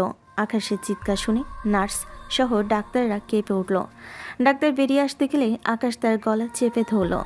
এমন সময় সে খেয়াল করলো একজন হাত নাড়িয়ে ডাকছে। আকাশ ডাক্তারকে ছেড়ে দিয়ে তাড়াতাড়ি সেই গার্ডের কাছে গেল। কি হয়েছিল তাড়াতাড়ি বল, কে এসেছিল রাতে? লোকটি নিজের মুখের অক্সিজেন মাস্ক খুলে বিড়বিড় করে বলতে লাগলো। এটা শোনার জন্য আকাশ তার মুখের কাছে কান নিয়ে আসলো। তখন শুনতে পেল, রকস্টার কিং এমকে। তুমি জানো বাবা নীরব ভাইয়াকে কে মেরেছে? রক স্টার কিং এমকে। আমি শুধু তার নামটাই জেনেছি, কিন্তু আজ পর্যন্ত তার নামটা শুনি নাই। আকাশের কথা শুনে আজমল সাহেব কিছু একটা চিন্তা করতে লাগলো। তারপর হঠাৎ চিন্তিত মুখ করে বলে উঠল, রকস্টার কিং এমকে খুবই ভয়ানক একজন রকস্টার, যে কিনা পুরো ওয়ার্ল্ড শাসন করতে একসময় আমেরিকায় থাকছে। তবে আমেরিকার আমাদের বসের মুখ থেকে শুনেছিলাম যে সে একজন বাঙালি ছিল। বসের ভাই তার কলিজার বন্ধু ভাইকে মেরে ফেলে, আর এই জন্য রকস্টারকে খুব নির্মমভাবে আমাদের বসের ভাইকে মেরে ফেলে। তারপর থেকে রকস্টার কিং গায়েব হয়ে যায়। এতটাই ভয়ানক ছিল যে বিগ বসও তার সামনে দাঁড়াতে পারতো না। নিজের বাবার মুখে রকস্টার কিং এমকের কথা শুনে আকাশ তো আশ্চর্য হয়ে গেল। একজন মানুষ এতটা ভয়ঙ্কর এবং সাইকো হতে পারে সেটা আকাশ আগে জানতো না।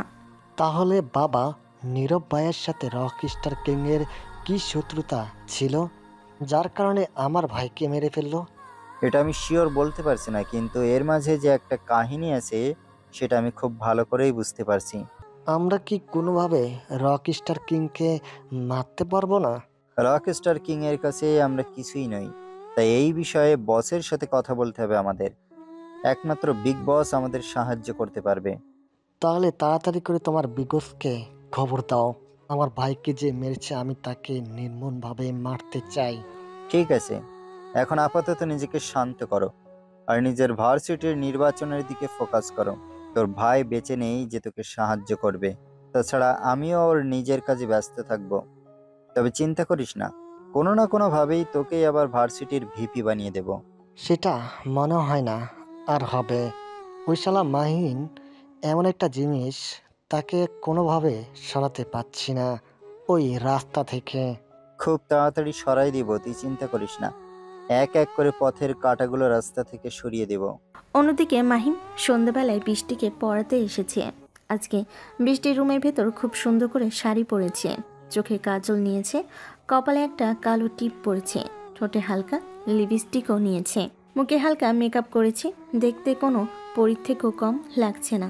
হঠাৎ যদি কোনো পরী তার সামনে চলে আসে তাহলে হয়তো পরীর সৌন্দর্য তার সামনে হার মানবে। মাহিম বৃষ্টির রুমের সামনে, বৃষ্টি ভিতর থেকে বুঝতে পারলো যে মাহিম এসেছে। সে আয়নাতে নিজেকে দেখে নিল, এরপর আস্তে করে হাঁটতে হাঁটতে দরজা খুলে দিল। বৃষ্টির দরজা খুলে দিলে মাহিম ভিতরে তাকাতেই তার চোখ ছানা বড়া হয়ে গেল। বৃষ্টি নীল কালারের একটি শাড়ি পরেছে, সাথে ম্যাচিং করে চুড়ি, ঠোঁটে হালকা লিপস্টিক। দেখতে তাকে এতটা সুন্দরী লাগছে যে মাহিম চোখ ফেরাতে পারছে না। মাহিমকে এমন করে তাকাতে দেখে বৃষ্টি মুচকি হাসলো। এই হাসিটাই কোনো পুরুষকে ঘায়ল করতে প্রস্তুত। হঠাৎ মাহিমের টনক নড়ে উঠল এবং সাথে সাথে চোখ ফিরিয়ে নিল। অন্যদিকে চোখ নিয়ে মাহিম বৃষ্টিকে বলে উঠল, তুমি কি কোথাও ঘুরতে যাচ্ছ? ঘুরতে গেলে আমাকে ফোন করে বলে দিতে, তাহলে আমি আর আসতাম না। না না স্যার, কি যে বলেন, আমি ঘুরতে যাব কেন? ভেতরে আসুন আপনি। কথাটি বলেই দরজার সামনে থেকে বৃষ্টি একটু সরে দাঁড়ালো। মাহিম মাথা নিচু করে ভিতরে প্রবেশ করলো।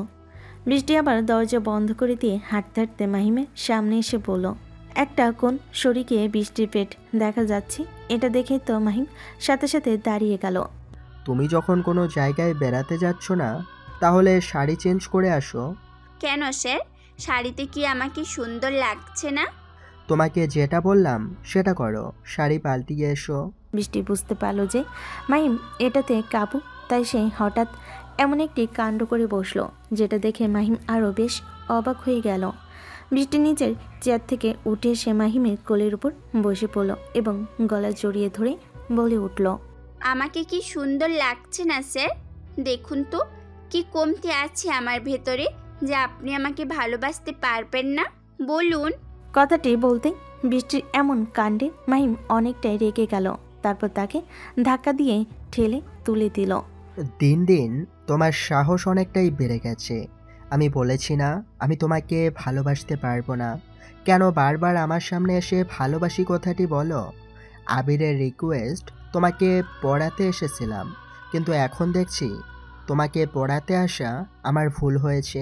চিৎকার করছেন কেন? কতবার আমি আপনাকে বলবো যে আমি আপনাকে ভালোবাসি, তাহলে সমস্যা কোথায়?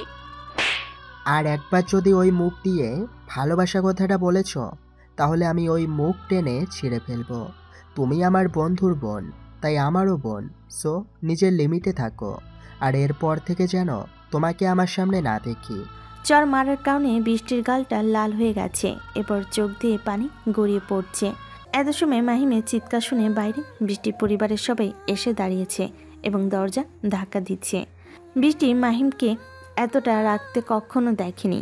রাগের কারণে মাহিমের চোখ দুটো একদম লাল বর্ণ ধারণ করেছে। এরপর মাহিম রুমে দরজা খুলে কটকট করে হাঁটতে হাঁটতে চলে যেতে লাগলো। দরজা খোলার সাথে সাথে বৃষ্টির মা বাবা ভিতরে প্রবেশ করলো। নিজের মেয়েকে কান্নার অবস্থায় দেখে তারা দুজন বেশ অবাক হয়ে গেল এবং অস্থির হয়ে বৃষ্টিকে জিজ্ঞেস করতে লাগলো, কি হয়েছে? কান্না করছিস কেন তুই? মাহিম কি কিছু বলেছে তোকে? তার মা বাবা বৃষ্টিকে একের পর এক প্রশ্ন করেই যেতে লাগলো। অন্যদিকে মাহিম যখনই বৃষ্টির বাসা থেকে বেরিয়ে যাবে এমন সময় পিছন থেকে আবির তার হাত চেপে ধরল। কি হলো, তুই রেগে আছিস কেন? বৃষ্টিকে তোর সাথে খারাপ আচরণ করেছে? হাত ছাড় আমার। আর তোর বোনের থেকে জেনে নিস, তোর বোনের মাথায় থেকে ভালোবাসার ভূতটা নামিয়ে ফেলিস তাড়াতাড়ি। কথাটি বলেই আবিরের হাত থেকে নিজের হাত ছাড়িয়ে নিয়ে মাহিম চলে গেল।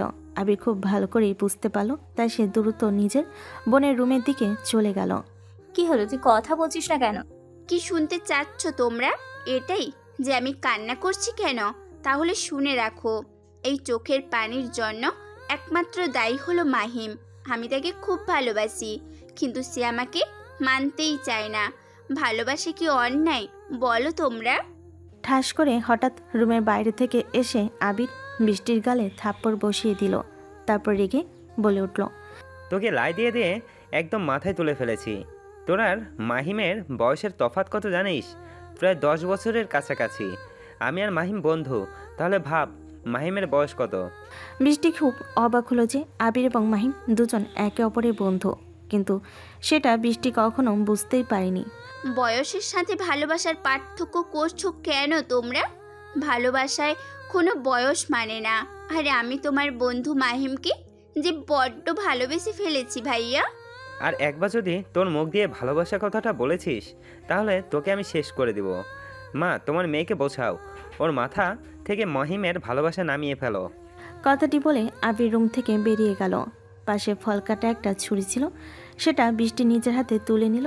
এরপর তার বাবা মাকে বলল, আমি একজনকে নিজের থেকে বেশি ভালোবাসি, আর এটার জন্য সবার প্রবলেম। তাহলে এই জীবন রেখে আর লাভ কি? এটা তুই করিস না মা, আমি মাহিমের সাথে কথা বলবো। কিন্তু বৃষ্টি কথা শুনল না। সাথে সাথে নিজের বাম হাতের কবজির কাছে ছুরি দিয়ে টান মারল। সাথে সাথে ফিনকি দিয়ে রক্ত বেরিয়ে চলে আসলো। এটা দেখে তো বৃষ্টির মা বাবা বৃষ্টি বলে চিৎকার করে উঠল। বৃষ্টি হাসতে হাসতে ফ্লোরে পড়ে গেল। তারপর বৃষ্টিকে হসপিটালে নিয়ে আসা হয়েছে। রক্তক্ষরণের কারণে সে জ্ঞান হারিয়েছে। বেডে শুয়ে রাখা হয়েছে, আর তার পাশে বসে আছে বৃষ্টির মা এবং বাবা। বৃষ্টির মা বসে কান্না করছে, আর দূরে দেওয়ালের সাথে হেলান দিয়ে আবির দাঁড়িয়ে আছে। তার চেহারাটাও মলিন হয়ে আছে। বৃষ্টি অজ্ঞান হয়ে থাকলেও তার মুখ নড়ছে।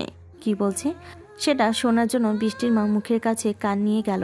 তখনই বিড়বিড় করে শুনতে পেল, মাহিম, মাহিম, মাহিম, আমি তোমাকে যে বড্ড ভালোবাসি মাহিম, খুব ভালোবাসি। এটা শুনে বৃষ্টির মা আরও কান্না করে দিল। তিনি এবার আবিরের কাছে আসলো, এসে তার হাত জড়িয়ে ধরে বলল, প্লিজ তুই তোর বোনকে বাঁচা, সে মাহিমকে ছাড়া পাগল হয়ে যাবে। দেখ তার জ্ঞান নেই, তবু সে মাহিম মাহিম করে যাচ্ছে। কিন্তু মা। কোনো কিন্তু না, তোর একমাত্র আদরের বোন সে, আর বোনের জন্য এইটুকু করতে পারবি না? আবির এবার তার বোনের দিকে তাকালো, তারপর নিজের মাকে আশ্বাস দিয়ে রুম থেকে বেরিয়ে গেল। বেরিয়ে আসতেই নিজের পকেট থেকে ফোনটা বের করে মাহিমকে কল দিতে লাগলো, কিন্তু ফোন প্রতিবারই বন্ধ। তাই আবার মাহিমকে SMS করতে লাগলো। হসপিটাল থেকে বেরিয়ে একটা গাড়ি নিয়ে চলতে লাগলো। আধা ঘন্টা পর পাহাড়ের পাশে মাহিমের পছন্দের জায়গায় চলে আসলো। সন্ধ্যা গড়িয়ে রাত হয়েছে। আবির আসতেই দেখতে পেল মাহিমের গাড়ি দাঁড় করানো। সে গাড়ি থেকে নেমে আসলো, কিন্তু মাহিমকে গাড়ির কাছে দেখতে পেল না। তাই আশেপাশে খুঁজতে খুঁজতে হঠাৎ আবছা কাউকে দেখতে পেল। একটি গাছের শিকড়ের উপর উল্টো হয়ে বসে আছে। আবির তার পিছনে গিয়ে দাঁড়ালো, মাহিমকে কয়েকবার ডাকলো, কিন্তু কোনো উত্তর নেই। ফোনের ফ্ল্যাশ ধরিয়ে তার সামনে গেল, মুখে লাইট দিতে দেখতে পেল সেটা মাহিম, কিন্তু তার মুখটা শুকনো, চোখের কোণায় পানি চিকচিক করছে। তুই এখানে কেন এসেছিস? চলে যা, এখানে থেকে আমাকে একলা থাকতে দে।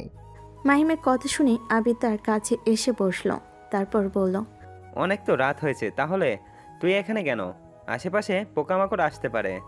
এটা নিয়ে তোকে চিন্তা করতে হবে না। চল আমার সাথে। আর আমাকে তো চিন্তা করতেই হবে, কারণ আমি তোর বেস্ট ফ্রেন্ড। তাছাড়া তোর জন্য কতজন মরবে। আবিরের শেষের কথা শুনে মাহিম অনেকটাই অবাক হলো। অবাক হয়ে আবিরের দিকে তাকিয়ে জিজ্ঞেস করলো, আমার জন্য কতজন মরবে ক্লিয়ার করে বল। ক্লিয়ার করে আর কি বলবো? তোর জন্য রাজ মরছে কয়েক বছর আগে, আর এখন আমার বোন মরতে বসেছে তোর ভালোবাসার জন্য। কি অন্যায় করছে এরা? কি যা তা বলছিস? আমার জন্য বৃষ্টি কেন মরবে? হ্যাঁ, সে মরতে বসেছে, এখন হসপিটাল বেডে শুয়ে আছে। তোকে এতটাই পাগলের মতো ভালোবাসে যে তুই তার হবি না বলে ছুরি দিয়ে নিজের হাত কেটে ফেলেছে। ও আচ্ছা। এমন ঘটনা শুনো মাহিমের মুখের তেমন ভাব বদলালো না। দেখা গেল আবির এবার মাহিমের হাত ধরে উঠল, কিন্তু মাহিম সেখান থেকে উঠল না, বসেই রইল। কি হলো, উঠছিস না কেন? এখানে কি বসে থাকবি? তোর জন্য একজন মরেছে, আবারও কি আর একজনকে মরতে দিবি? যদি তোর ভিতরে মায়া থাকে তাহলে অন্তত আমার জন্য চল। আমার একমাত্র বোন বৃষ্টি, অন্তত তার জন্য চল। তার কিছু হয়ে গেলে আমার পরিবারটা একবারে শেষ হয়ে যাবে। কোনো মা কতটা অসহায় হলে ছেলের হাত ধরে ভিক্ষা চায় বল? আমি তোর বেস্ট ফ্রেন্ড হয়ে আমি তোর পায়ে ধরছি, অন্তত আমার বোনকে তুই বাঁচা। কথাগুলো বলতে বলতে আবির মাহিমের সামনে হাঁটু গেড়ে বসে পড়ল এবং কান্না করতে লাগলো। আবিরের কান্না দেখে মাহিমের মনটা স্যাঁত করে উঠল, সাথে সাথে উঠে দাঁড়ালো, সেখান থেকে হাঁটা শুরু করলো। মাহিমকে চলে যেতে দেখে আবির উঠে দাঁড়ালো এবং মাহিমের পিছনে যেতে লাগলো। মাহিমকে আবিরের গাড়িতে উঠে বসলো। আবির গাড়িতে উঠে রওনা দিল হসপিটালের উদ্দেশ্যে। কাল তো আমরা মন্ত্রী রবিউল একসাথে মিটিং করতে যাচ্ছি, তাহলে কি কালকে তার শেষ দিন হতে যাচ্ছে? হ্যাঁ হ্যাঁ, কালকে তার সেই দিন হতে যাচ্ছে। কিলার নিলয় চলে এসেছে, যে তার নিজের কাজ খুব ভালোভাবেই করে নেবে। বাহ, খুব ভালো। কিন্তু এই যে রকস্টার কিং এর উদয় হয়েছে, এর কি করব আমরা? এর সাথে কিছু করতে হলে আমাদের বসকে ডাকতে হবে। বস ব্যতীত আমরা কেউই এই রকস্টার কিংয়ের সাথে পারবো না। নীরবের মতো একজন মাফিয়া কিংকে সে নিমিষে মেরে ফেলেছে। এই তো সামান্য একজন মাফিয়া ছিল, আর আমরা তো এই দেশের মন্ত্রী রাষ্ট্রপতি। না না, এই রকস্টার কিংকে সাধারণভাবে নিলে চলবে না। এর জন্য আমাদের বসকেই ডাকতে হবে। আমি একবার শুনেছিলাম যে কয়েক বছর আগে এই রকস্টার নামে একজন আন্ডারওয়ার্ল্ড ছিল, যে কিনা বসের ভাই মেরে ফেলেছিল। তাহলে আর দেরি কিসের? তাড়াতাড়ি বসকে খবর দাও। আর দুটো কন্ট্রাক্ট আছে বসের সাথে, এই দুটো কন্ট্রাক্ট শেষ করিনি, তারপর বসকে খবর দিব। এদিকে আবির গাড়ি নিয়ে সিটি হসপিটালের সামনে চলে আসলো।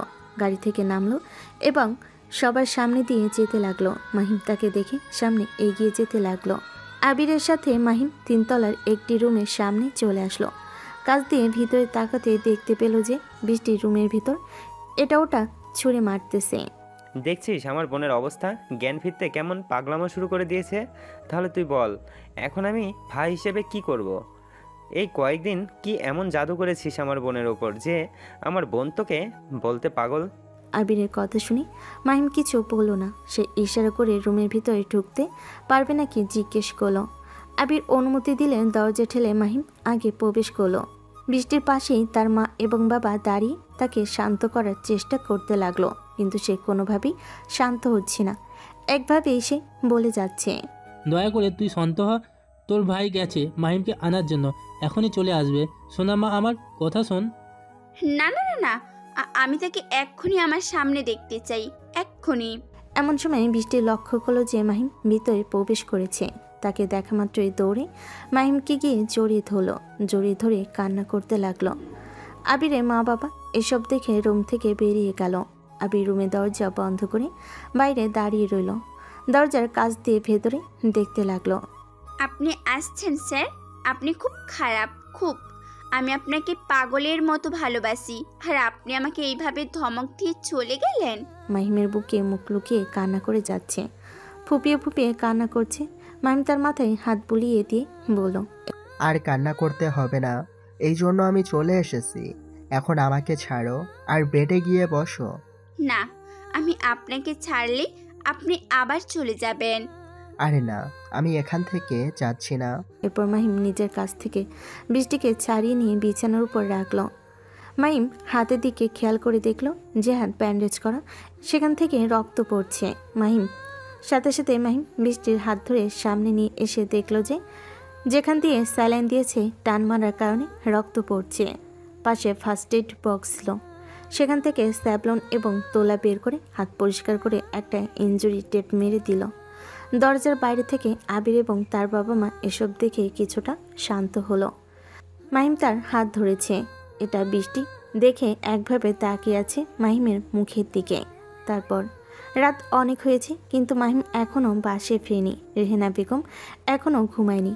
মাহিমের জন্য অপেক্ষা করতেছিল নিচে, কিন্তু যখন দেখলো মাহিমের আসার খোঁজ নেই, তাই নিজেই রুমে চলে আসলো। এসে দেখলো যে রবিউল চৌধুরী কোনো একটি বই পড়ছে। কি হলো, তুমি না ঘুমিয়ে এখনো বাইরে কি করছো? মাহিম যে এখনো বাসায় ফিরেনি, ওর জন্যই অপেক্ষা করছিলাম। এত রাত হয়ে গেল এখনো বাসায় ফিরলো না তো? আচ্ছা দাঁড়াও, ফোন দিয়ে দেখছি। রবিউল চৌধুরী বইটি হাতের ভিতরে রেখে টেবিলের উপর থেকে নিজের ফোনটা নিয়ে মাহিমের নাম্বারে ডায়াল করলো, কিন্তু ফোন প্রত্যেকবারই বন্ধ আসতে লাগলো।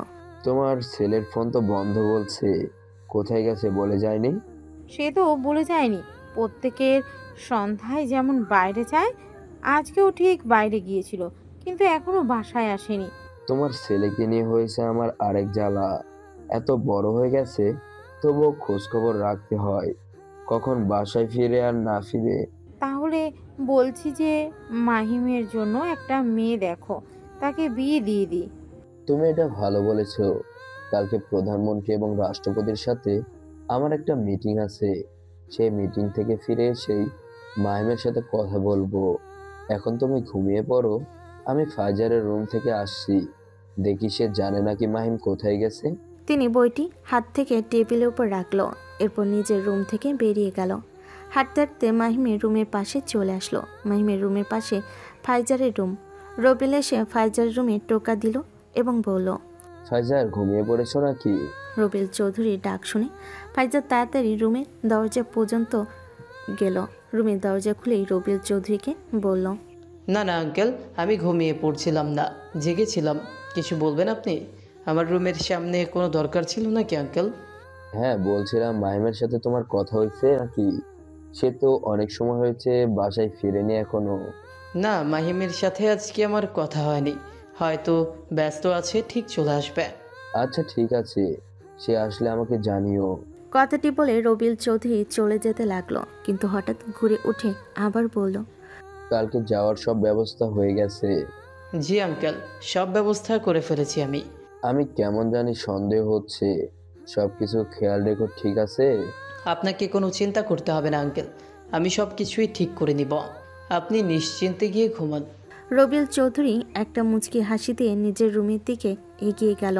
তিনি চলে গেলে ফাইজার রুমের দরজা আটকে দিয়ে মাহিমের ফোনে ফোন দিতে লাগলো, কিন্তু নাম্বার প্রতিবারই বন্ধ পেল। অন্যদিকে মাহিম বৃষ্টিকে ভাত খাইয়ে ওষুধ খাইয়ে ঘুম পাড়িয়ে দিয়েছে। বৃষ্টি ঘুমিয়ে পড়ে তার পরিবার ভিতরে প্রবেশ করলো। আবিরের বাবা আশরাফ মাহিমের কাছে এসে বলল, তোমাকে অনেক ধন্যবাদ বাবা।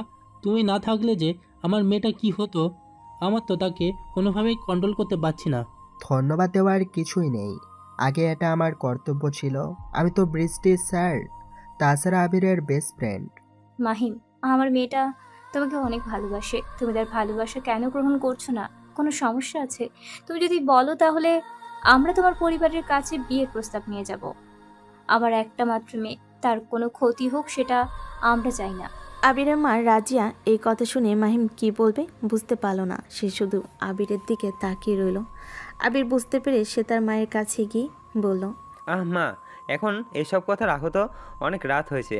এখন মাহিমের বাড়িতে যাওয়া উচিত। হয়তো বাসায় সবাই টেনশন করছে। ঠিক আছে, তুই তাকে এগিয়ে দিয়ে আয়। আশরাফ এবং রাজিয়া বেগম এর কাছ থেকে বিদায় নিয়ে মাহিম সেই রুম থেকে বেরিয়ে গেল। মাহিমের সাথে আবিরও বাইরে বেরিয়ে আসলো। তোকে অনেক ধন্যবাদ দোস্ত। তুই তো দেখলি আমার বোনটা কতটা পাগলামো করতেছিল। তুই যদি না আসতিস তাহলে তাকে আমরা কোনোভাবে আটকাতে পারতাম না। আবির মাহিমকে জড়িয়ে ধরে কথাটি বলে উঠল। আবিরের কথা শুনে মাহিম তেমন একটা রিয়াক্ট করলো না, শুধু তার পিঠ চাপড়ে দিল। আবির থেকে বিদায় নিয়ে মাহিম হসপিটাল থেকে বেরিয়ে গেল। নিজের পকেটে হাত দিয়ে ফোনটি বের করে দেখলো যে বন্ধ হয়ে গেছে। গাড়িটি এখনও সেই পাহাড়ের পাশে পড়ে রয়েছে। মাহিম একটা ট্যাক্সি দেখে সেটাই উঠে বলল এবং সেই পাহাড়ি এলাকায় চলে গেল।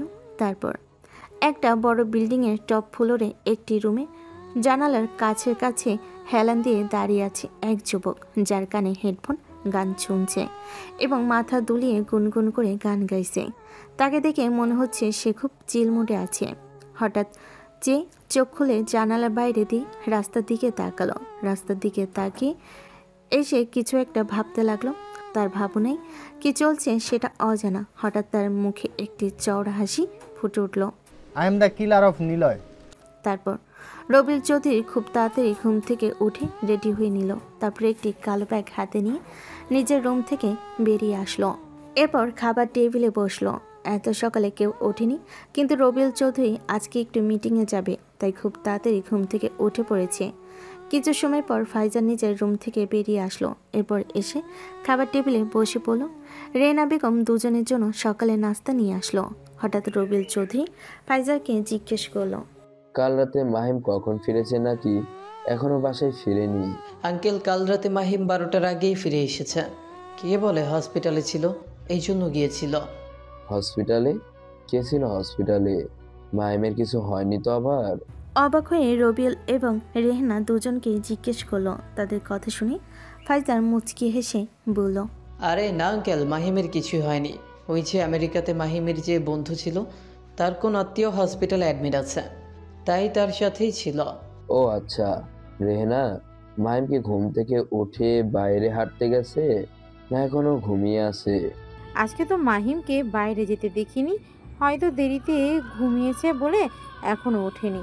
তুমি কি ডেকে দিবে? না থাক। এরপর ফাইজার এবং রবিউল চৌধুরী মিলে নাস্তা করে নিল। নাস্তা করা শেষ হলে দুজন বাড়ি থেকে বেরিয়ে গেল। বাইরে 3টি BMW গাড়ি দাঁড় করানো আছে। ফাইজার এবং রবিউল মাঝের গাড়িতে উঠে বসলো। এরপর মন দিল ঢাকা সিটির বাইরে যাওয়ার জন্য। আঙ্কেল, মিটিং তো আমাদের দুপুরে, তাহলে আমরা এত সকালে যাচ্ছি কেন? আসলে হয়েছে কি ফাইজার, ঢাকা শহরের অবস্থা তো তুমি জানোই। একটু সময় করলেই জ্যাম বেড়ে যায়, তাই একটু তাড়াতাড়ি যাচ্ছি। আমি চাই না আমার জন্য কোনো জ্যাম বেঁধে থাকেও, রাস্তা ক্লিয়ার হোক। আপনি গ্রেট স্যার। আপনার মতো যদি দেশের সকল মন্ত্রীরা হতো তাহলে দেশে এত অন্যায় হতো না। দুনিয়াটাই অদ্ভুত ফাইজার, বুঝতে পেরেছো? সবাই যদি এরকম হতো তাহলে দুনিয়াটা আর চলতো না। আবার সবাই যদি খারাপ হতো তাহলে দুনিয়া চলতো না। হাতের 5 আঙ্গুল যেমন এক নয়, তেমন পিছিয়ে সব মানুষও এক নয়। আর ভালো খারাপ মিলেই আমাদের পৃথিবী। খারাপ আছে বলেই এই পৃথিবীতে ভালোর মর্যাদা এত। যদি খারাপই না থাকতো তাহলে এই ভালোর মর্যাদা এতটাও লক্ষ্য করা যেত না। রবিউল চৌধুরীর কিছু জ্ঞানী কথা শুনে ফাইজার মাথা নাড়িয়ে সায় দিল। তারপর মাহিম ঘুমিয়ে আছে। হঠাৎ তার ফোন বেজে উঠল। বিরক্ত হয়ে মাথার কাছ থেকে ফোনটি হাতে নিল। নাম্বার না দেখে রিসিভ করলো। মাহিম হ্যালো বলার আগেই অপর পাশ থেকে আবির উৎকণ্ঠা কণ্ঠে বলে উঠল, দোস্ত কোথায় তুই? একটু তাড়াতাড়ি হসপিটাল আয়। আবিরের এমন কথা শুনে মাহিম তাড়াতাড়ি ঘুম থেকে উঠে বসলো। সে ভাবছে হসপিটালে আবার কিছু হলো না তো। তাড়াতাড়ি করে মাহিম জিজ্ঞেস করলো, কি হয়েছে? সব ঠিক আছে তো? তোর বোন আবার কোনো কিছু করে বসলো না তো? আরে এই জন্যই তোকে ফোন করব, প্লিজ তাড়াতাড়ি হসপিটালে চলে আয়। বৃষ্টি সকাল থেকে আবার পাগলামো করছে, কোনোভাবেই তাকে ঠিক রাখতে পারছি না। আচ্ছা ঠিক আছে, তোরা অপেক্ষা কর, আমি ফ্রেশ হয়ে আসছি। মাহিম কথাটি বলে বিছানা ছেড়ে উঠে বসলো।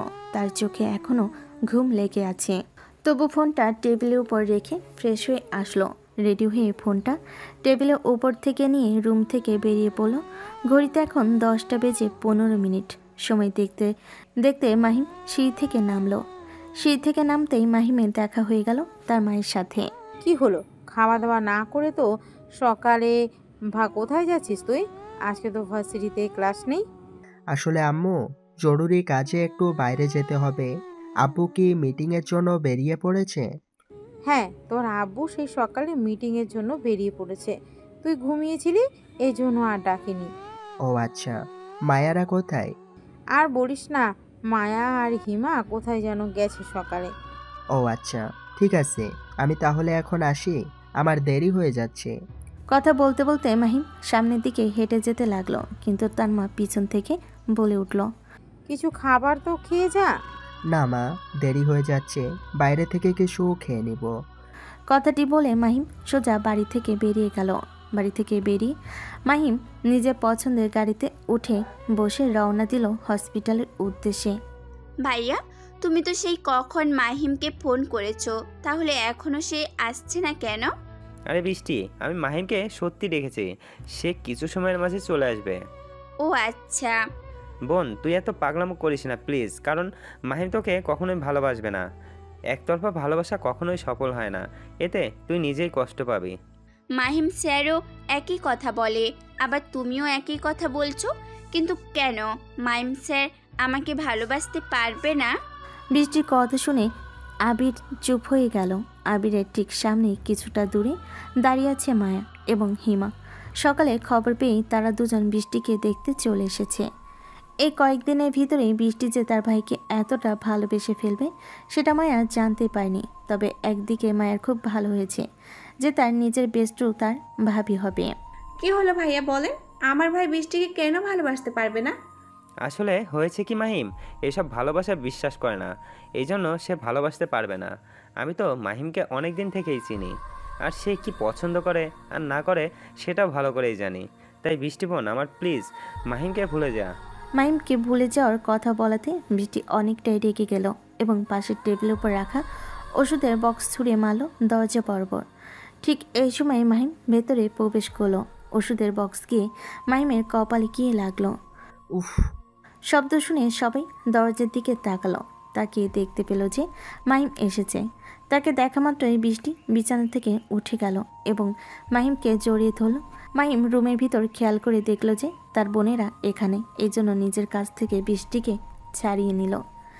যাও গিয়ে বেডের উপর বসো, এভাবে যখন তখন জড়িয়ে ধরতে হয় না, মানুষজন দেখছে না বুঝি? আপনার আসতে এত সময় লাগে? আমার ভাই তো সেই 1 ঘন্টার আগে ফোন করেছে। ও বাবা, আমি ঘুমিয়েছিলাম, ফ্রেশ হব তারপর না আসবো এখানে? তোমার পাগলামির জন্য তো রাতে আমি দেরিতে ঘুমিয়েছি।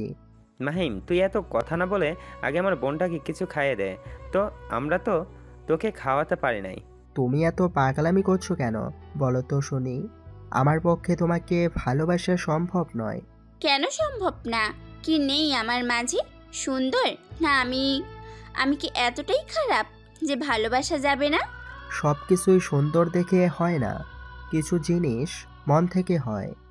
মাহিমের মুখে এমন কথা শুনে বৃষ্টি কিছুটা রেগে গেল। তার যে বেশি খারাপ লাগলো তার ভালোবাসার কিচ্ছুই মূল্য নেই এই পাষাণ মানুষটার কাছে, যার জন্য জীবন দিতে বসেছে সে, যেখানে জানে আত্মহত্যা মহাপাপ। এই জন্য সে নিজের বেডের কাছে গেল এবং সব কিছু এলোমেলো করে ফেলতে লাগলো। উল্টিয়ে ফেলে দিল, বেডের উপরে থাকা ফলমূল সব ফেলে দিল, এমনকি খাবারের টিফিন বাটিও ছুঁড়ে ফেলে দিল।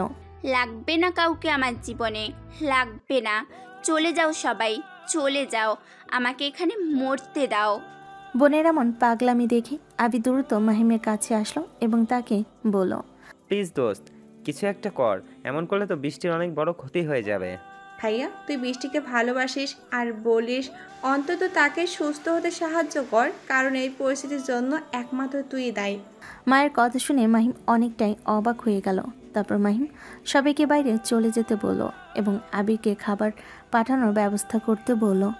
মাহিমের কথা শুনে তারা তিনজন রুম থেকে বেরিয়ে গেল। তারা তিনজনই রুম থেকে বেরিয়ে গেলে মাহিম বৃষ্টির কাছে এগিয়ে গেল। মাহিম বৃষ্টির হাত চেপে ধরল, কিন্তু সে ছাড়ানোর চেষ্টা করতে লাগলো। এই জন্য দুহাত চেপে ধরল এবং নিজের কাছে টেনে নিয়ে আসলো। হঠাৎ এমন হতেই বৃষ্টি নিজেকে সরানোর চেষ্টা করলেও পারল না। মাহিম বৃষ্টির চোখের দিকে তাকিয়ে আছে। এমন তাকানো দেখে বৃষ্টি তাড়াতাড়ি চোখ নামিয়ে নিল। তারপর একটা লম্বা টেবিল, আকাশ বসে আছে, রবিল চৌধুরী এবং অপর পাশে বসে আছে রাকিব এবং আকরাম, এবং তাদের পাশে রয়েছে তাদের বিয়ে। মিটিংয়ের কারণে ফাজার আপাতত রুমের বাইরে রয়েছে, কিন্তু সে কায়দা করে এমন একটা সিস্টেম করে দিয়েছে যে কোথায় হোক না কেন বাইরে থেকে নিজের কানে শুনতে পারবে। এমন একটি ডিভাইস রবিল চৌধুরীর পকেটে ঢুকিয়ে দিয়েছে। মিস্টার রবিউল, তোমাকে কেন ডাকা হয়েছে তুমি সেটা নিশ্চয়ই জানো। আসলে স্যার, আমি এখনো সঠিকভাবে জানি না যে আপনারা কেন রেখেছেন আমাকে। দেখো রবিউল, তোমাকে আমরা সোজা সাপটা বলে দিচ্ছি যে এই দেশ আমাদের গডফাদার, মানে যে কি নিজের আয়ত্তে আনতে যাচ্ছে, আর এখানে সে নিজের ড্রাগ মাফিয়ার ওয়ার্ল্ড তৈরি করবে। মানে আপনারা বলতে চাচ্ছেন যে আপনাদের গডবাজার যে কি এই পুরো বাংলাদেশটাকে ড্রাগসের রাষ্ট্র তৈরি করে ফেলবে, যত ধরনের ড্রাগস আছে সব তৈরি করবে?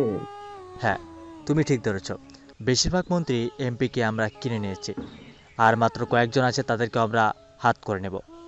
তোমার শহরে তুমি একজন খুবই নামকরা মন্ত্রী, দেশের মাঝেও তোমার নামটা অনেক, তাই তোমাকে আমাদের দলে নিয়ে আসতে যাচ্ছি। তুমি যদি রাজি থাকো তাহলে তুমি কিছু সময়ের মাঝেই বিলিয়ন বিলিয়ন টাকার মালিক হয়ে যাবে।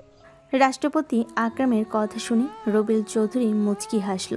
এরপর একটি সিক্রেট রুমে মন্ত্রী রবিল চৌধুরী আর রাষ্ট্রপতি ও প্রধানমন্ত্রী কথা বলছে। এরই মাঝে এমন কিছু কথা হয়েছে যেটা শুনে রবিল চৌধুরী একটু হেসে উঠল। তার হাসি দেখে বাকি দুজন অবাক হয়ে গেল। তুমি কি পাগল হয়ে গেছো টাকার অঙ্ক শুনে? না স্যার, আমি আপনাদের নিচু মানসিকতা দেখিয়ে অবাক হচ্ছি। আপনাদের ওপর কত ভরসা রেখে দেশের উচ্চ মর্যাদা দিয়েছি। জনগণ আপনাদের যেটাই করি না কেন তোমাকে তো সাথে নিচ্ছি, আর যদি না আসো তাহলে সামনে ইলেকশন নমিনেশন পাবে না তুমি। নমিনেশনের দরকার নেই, আমার বিজনেস আছে, সেটা করে না হয় জনগণকে সাহায্য করব।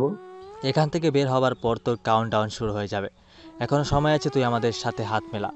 আকরামের কথা শুনে এবার রবিউল উঠে দাঁড়ালো আর টেবিলের উপর বাড়ি মেরে চিৎকার করে উঠে বলল, আমি তোদের মতো জানোয়ার না যে মানুষের রক্ত চুষে খাবো, বুঝতে পেরেছিস? আর তোরা যদি এমন কিছু করার চেষ্টা করিস তাহলে জনগণের সামনে তোদের মুখোশ আমি খুলে দিব। রবিউলের ধমক শুনে তারা দুজন একটু কেঁপে উঠল। রবিউল এবার সেই রুম থেকে বেরিয়ে গেল। রুমের বাইরে দাঁড়িয়েছিল ফাইজার। সে এত সময় সব কিছু শুনেছে। রবিউলকে আসতে দেখে তাড়াতাড়ি ফোন পকেটে রেখে দিল। আঙ্কেল, মিটিংয়ে তো তাড়াতাড়ি শেষ। হ্যাঁ শেষ, তাড়াতাড়ি গাড়ি রেডি করো, এখনই বাসায় যাব। ফাইজার বুঝতে পারল রবিউল চৌধুরী অনেকটাই রেগে আছে, তাই আর কথা বাড়ালো না। সেই বিল্ডিং থেকে বেরিয়ে তাড়াতাড়ি গাড়ি নিয়ে গেটের কাছে আসলো। রবিউল আর ফাইজার গাড়িতে উঠে চলে গেল। ফাইজার সুযোগ বুঝে মাহিমের হোয়াটসঅ্যাপে এই রেকর্ড সেন্ড করে দিল। অন্যদিকে রবিউল চলে যাবার সাথে সাথেই রাকিব একজনকে কল করলো। অপর পাশের ব্যক্তি ফোন ধরলে সে বলল, পাখির খাঁচা ছেড়ে চলে গেছে, পাখির ডানা ছেড়ে দেওয়ার সময় হয়ে গেছে। রাকিবের কথা শুনে অপর পাশের ব্যক্তি শুধু হাসলো। তারপর সে ফোন কেটে দিল। ফাইজার এবং রবিউল চৌধুরী আসতেছিল গাড়িতে করে। সেই 10 তলা বিল্ডিংয়ের 10 তলা থেকে স্নাইপার হাতে দাঁড়িয়ে রইল নিলয়। হঠাৎ যখন রবিউল চৌধুরী গাড়ি সেই বিল্ডিংয়ের সামনে চলে আসলো, এমন সময় রবিউল চৌধুরীর গাড়ির চাকা বরাবর স্নাইপার তাক করলো। হঠাৎ একটি গুলি ছুড়ল, সেই সাথে গুলিটি গিয়ে রবিউল চৌধুরী গাড়ির সামনে চাকাই লাগলো। গাড়ির ড্রাইভার কন্ট্রোল হারিয়ে সামনে একটি বড় ট্রাক আসতেছিল, সেটার সামনে গিয়ে আঘাত হানলো। সাথে সাথে গাড়ির সামনে একদম দুমড়ে মুচড়ে গেল। বড় ট্রাকের গতি সামলানো খুবই কঠিন। ড্রাইভার ব্রেক করার সময় পায়নি, তার আগেই ঠেলে কিছু দূর চলে গেল। গাড়ির অবস্থা খুবই খারাপ হয়ে গেল। গাড়ি একদম চ্যাপ্টা হয়ে গেছে। গাড়ি গিয়ে প্রায় 100 মিটার দূরে থামলো। কিছু সময়ের মাঝে লোকজন এসে ঘিরে ফেলল জায়গাটিকে। বডিগার্ডগুলো এসে রবিউল চৌধুরী এবং ফাইজারকে বের করলো। তাদের অবস্থা খুবই গুরুতর। তাড়াতাড়ি করে তারা অ্যাম্বুলেন্সে খবর দিল। তারপর মাহিম এইমাত্র বাসে এসে ঘুমিয়েছে। এমন সময় তার ছোট বোন মায়া তাড়াতাড়ি করে কান্না করতে করতে রুমের ভিতর প্রবেশ করলো। কান্না করতে করতে মাহিমকে ডাকতে লাগলো। মায়ের কান্নার কণ্ঠের ডাক শুনে মাহিম তাড়াতাড়ি করে ঘুম থেকে উঠে বসলো। মায়াকে কান্না করতে দেখে মাহিম ঘাবড়ে গেল। কি হয়েছে তোর? কান্না করছিস কেন? ভাইয়া, বাবা। মায়া কথা বলতে পারছে না, শুধু হেসকি তুলে যাচ্ছে। মাহিম টেবিল থেকে পানি গ্লাস দিল। মায়া ঢকঢক করে পানি খেয়ে নিল। তার হাত পা কাঁপছে। মাহিম এখনও বুঝতে পারছে না যে কি হয়েছে। এবার তো বল, তুই কান্না করছিস কেন? কি হয়েছে? ভাইয়া, বাবা অ্যাক্সিডেন্ট করেছে। কি? তুই এসব কি বলছিস? মাথা ঠিক আছে তোর? এই কথা তোকে কে বলল? আমি ইউটিউবে ভিডিও দেখতে দেখতে হঠাৎ সময় টিভির খবর আসে, আর তখনই সেটা দেখতে পাই। তুই হয়তো ভুল কিছু দেখেছিস। মাহিম মায়াকে শান্ত করার জন্য কথাটি বলল, কিন্তু মায়া আরও জোরে কান্না করে উঠল। সাথে সাথে মাহিম তাকে বিছানায় বসে একটু জড়িয়ে ধরে সান্ত্বনা দিতে লাগলো। বাসার কেউ জানে নাকি? না, কাউকে এখনো জানাইনি। খাওয়া দাওয়া করে যে যার রুমে। আচ্ছা ঠিক আছে, কাউকে জানাতে হবে না, তাহলে টেনশন করবে। আমি দেখছি বিষয়টা। মাহিম মায়াকে ছেড়ে তাড়াতাড়ি নিজের হাতে ফোন নিল। চালু করতে দেখতে পেল ফাইজারের ভয়েস। সেটা উপেক্ষা করে তাড়াতাড়ি তার বাবার নাম্বারে কল দিতে লাগলো, কিন্তু নাম্বার বন্ধ। তারপর ফাইজারের নাম্বারে কল দিতে লাগলো, কিন্তু সেটা রিং হচ্ছে, কিন্তু কেউ ধরছে না। মাহিম মায়াকে রুমে থাকতে বলে সোজা রুম থেকে বেরিয়ে গেল আর বাড়ির বাইরে আসলো। মাহিম একজনকে কল দিয়ে ফাইজারের ফোনে লোকেশন জানতে চাইল। মাহিম তার সাথে কথা বলে নিজের গাড়ি নিয়ে বাড়ি থেকে বেরিয়ে পড়ল। কিছু সময় পর সেই লোকটি মাহিমকে কল করে বলল যে ফাইজারের ফোনে লোকেশন সিটি হসপিটাল। কথাটি শুনে মাহিমের বুক ধড়ফড় করতে লাগলো। কোনোভাবে মায়ের কথাটি সত্য নয় তো? কোনো চিন্তা না করে মাহিম খুব দ্রুত সিটি হসপিটালের দিকে রওনা দিল। রাস্তায় হঠাৎ ট্রাফিক, সাথে বড় জ্যাম। মাহিমের হাতে সময় নেই, সে গাড়ি থেকে বেরিয়ে পড়ল। তারপর দৌড়াতে লাগলো। মাহিম দৌড়াতে দৌড়াতে 20 মিনিট পর সিটি হসপিটালের সামনে চলে আসলো। সে না থেমে দ্রুত ভিতরে প্রবেশ করলো। তার পাশে অনেক পুলিশ ঘিরে রয়েছে। মাহিমকে প্রথমে ঢুকতে দিতেছিল না, কিন্তু অনেক জোরাজুরি করতেছিল। এমন সময় একজন গার্ড মাহিমকে দেখে এগিয়ে আসলো এবং তিনি এসে পুলিশ অফিসারকে বলল, স্যার দেখুন না কিভাবে কি হয়ে গেল, আমি বুঝতে পারিনি। আমার বাবা এখন কেমন আছে? আর তোমরা কোথায় ছিলে? তোমরা থাকতে এইসব ঘটনা কিভাবে ঘটলো? মাহিমের কথা শুনে পুলিশ অফিসার বুঝে ফেলল যে এটা রবিউল চৌধুরীর একমাত্র ছেলে, তাই তিনি মাহিমকে ভিতরে যেতে দিল। মাহিম অপেক্ষা না করে খুব তাড়াতাড়ি অপারেশন থিয়েটারের সামনে চলে আসলো। এসে দেখলো যে তার বাবার অপারেশন চলছে, অবস্থা খুবই খারাপ। মাহিম তাড়াতাড়ি করে একজন গার্ডকে জিজ্ঞেস করলো ফাইজারের কথা। তখন গার্ড তাকে বলে উঠল, সরি স্যার, আমরা তাকে বাঁচাতে পারিনি। হসপিটালে নিয়ে আসার আগে তিনি ডেথ হয়ে গেছেন। এইসব কিভাবে হলো? আসলে স্যার, আমরা মিটিং শেষ করে তখনই বাসায় ফিরতেছিলাম। হঠাৎ করে স্যারের গাড়ি কন্ট্রোল হারিয়ে ফেলে এবং রং রুটে চলে যায়, এবং সামনে থেকে বড় মালবাহী একটি ট্রাক আসতেছিল, আর সে ট্রাকের সাথে ধাক্কা লেগে গাড়ি দুমড়ে মুচড়ে গেছে। আর তারপর মাহিম গার্ডকে বলে ফাইজারের লাশের কাছে চলে আসলো। লাশের উপর থেকে কাপড় সরাতেই মাহিমি দুপা পিছিয়ে গেল, কারণ লাশের অবস্থা খুবই খারাপ। শরীরে বিভিন্ন জায়গায় কাজ ফুটে আছে এবং মাথা একপাশে থেতলে গেছে। মাহিম তার লাশ ধরে কান্না করে উঠল। ভাবতে পারছে না যে তার কাছের একজন বন্ধু মারা গেছে। কিছু সময় সেখান থেকে মাহিম আবার অপারেশন থিয়েটারের সামনে চলে আসলো এবং ডাক্তারের জন্য অপেক্ষা করতে লাগলো।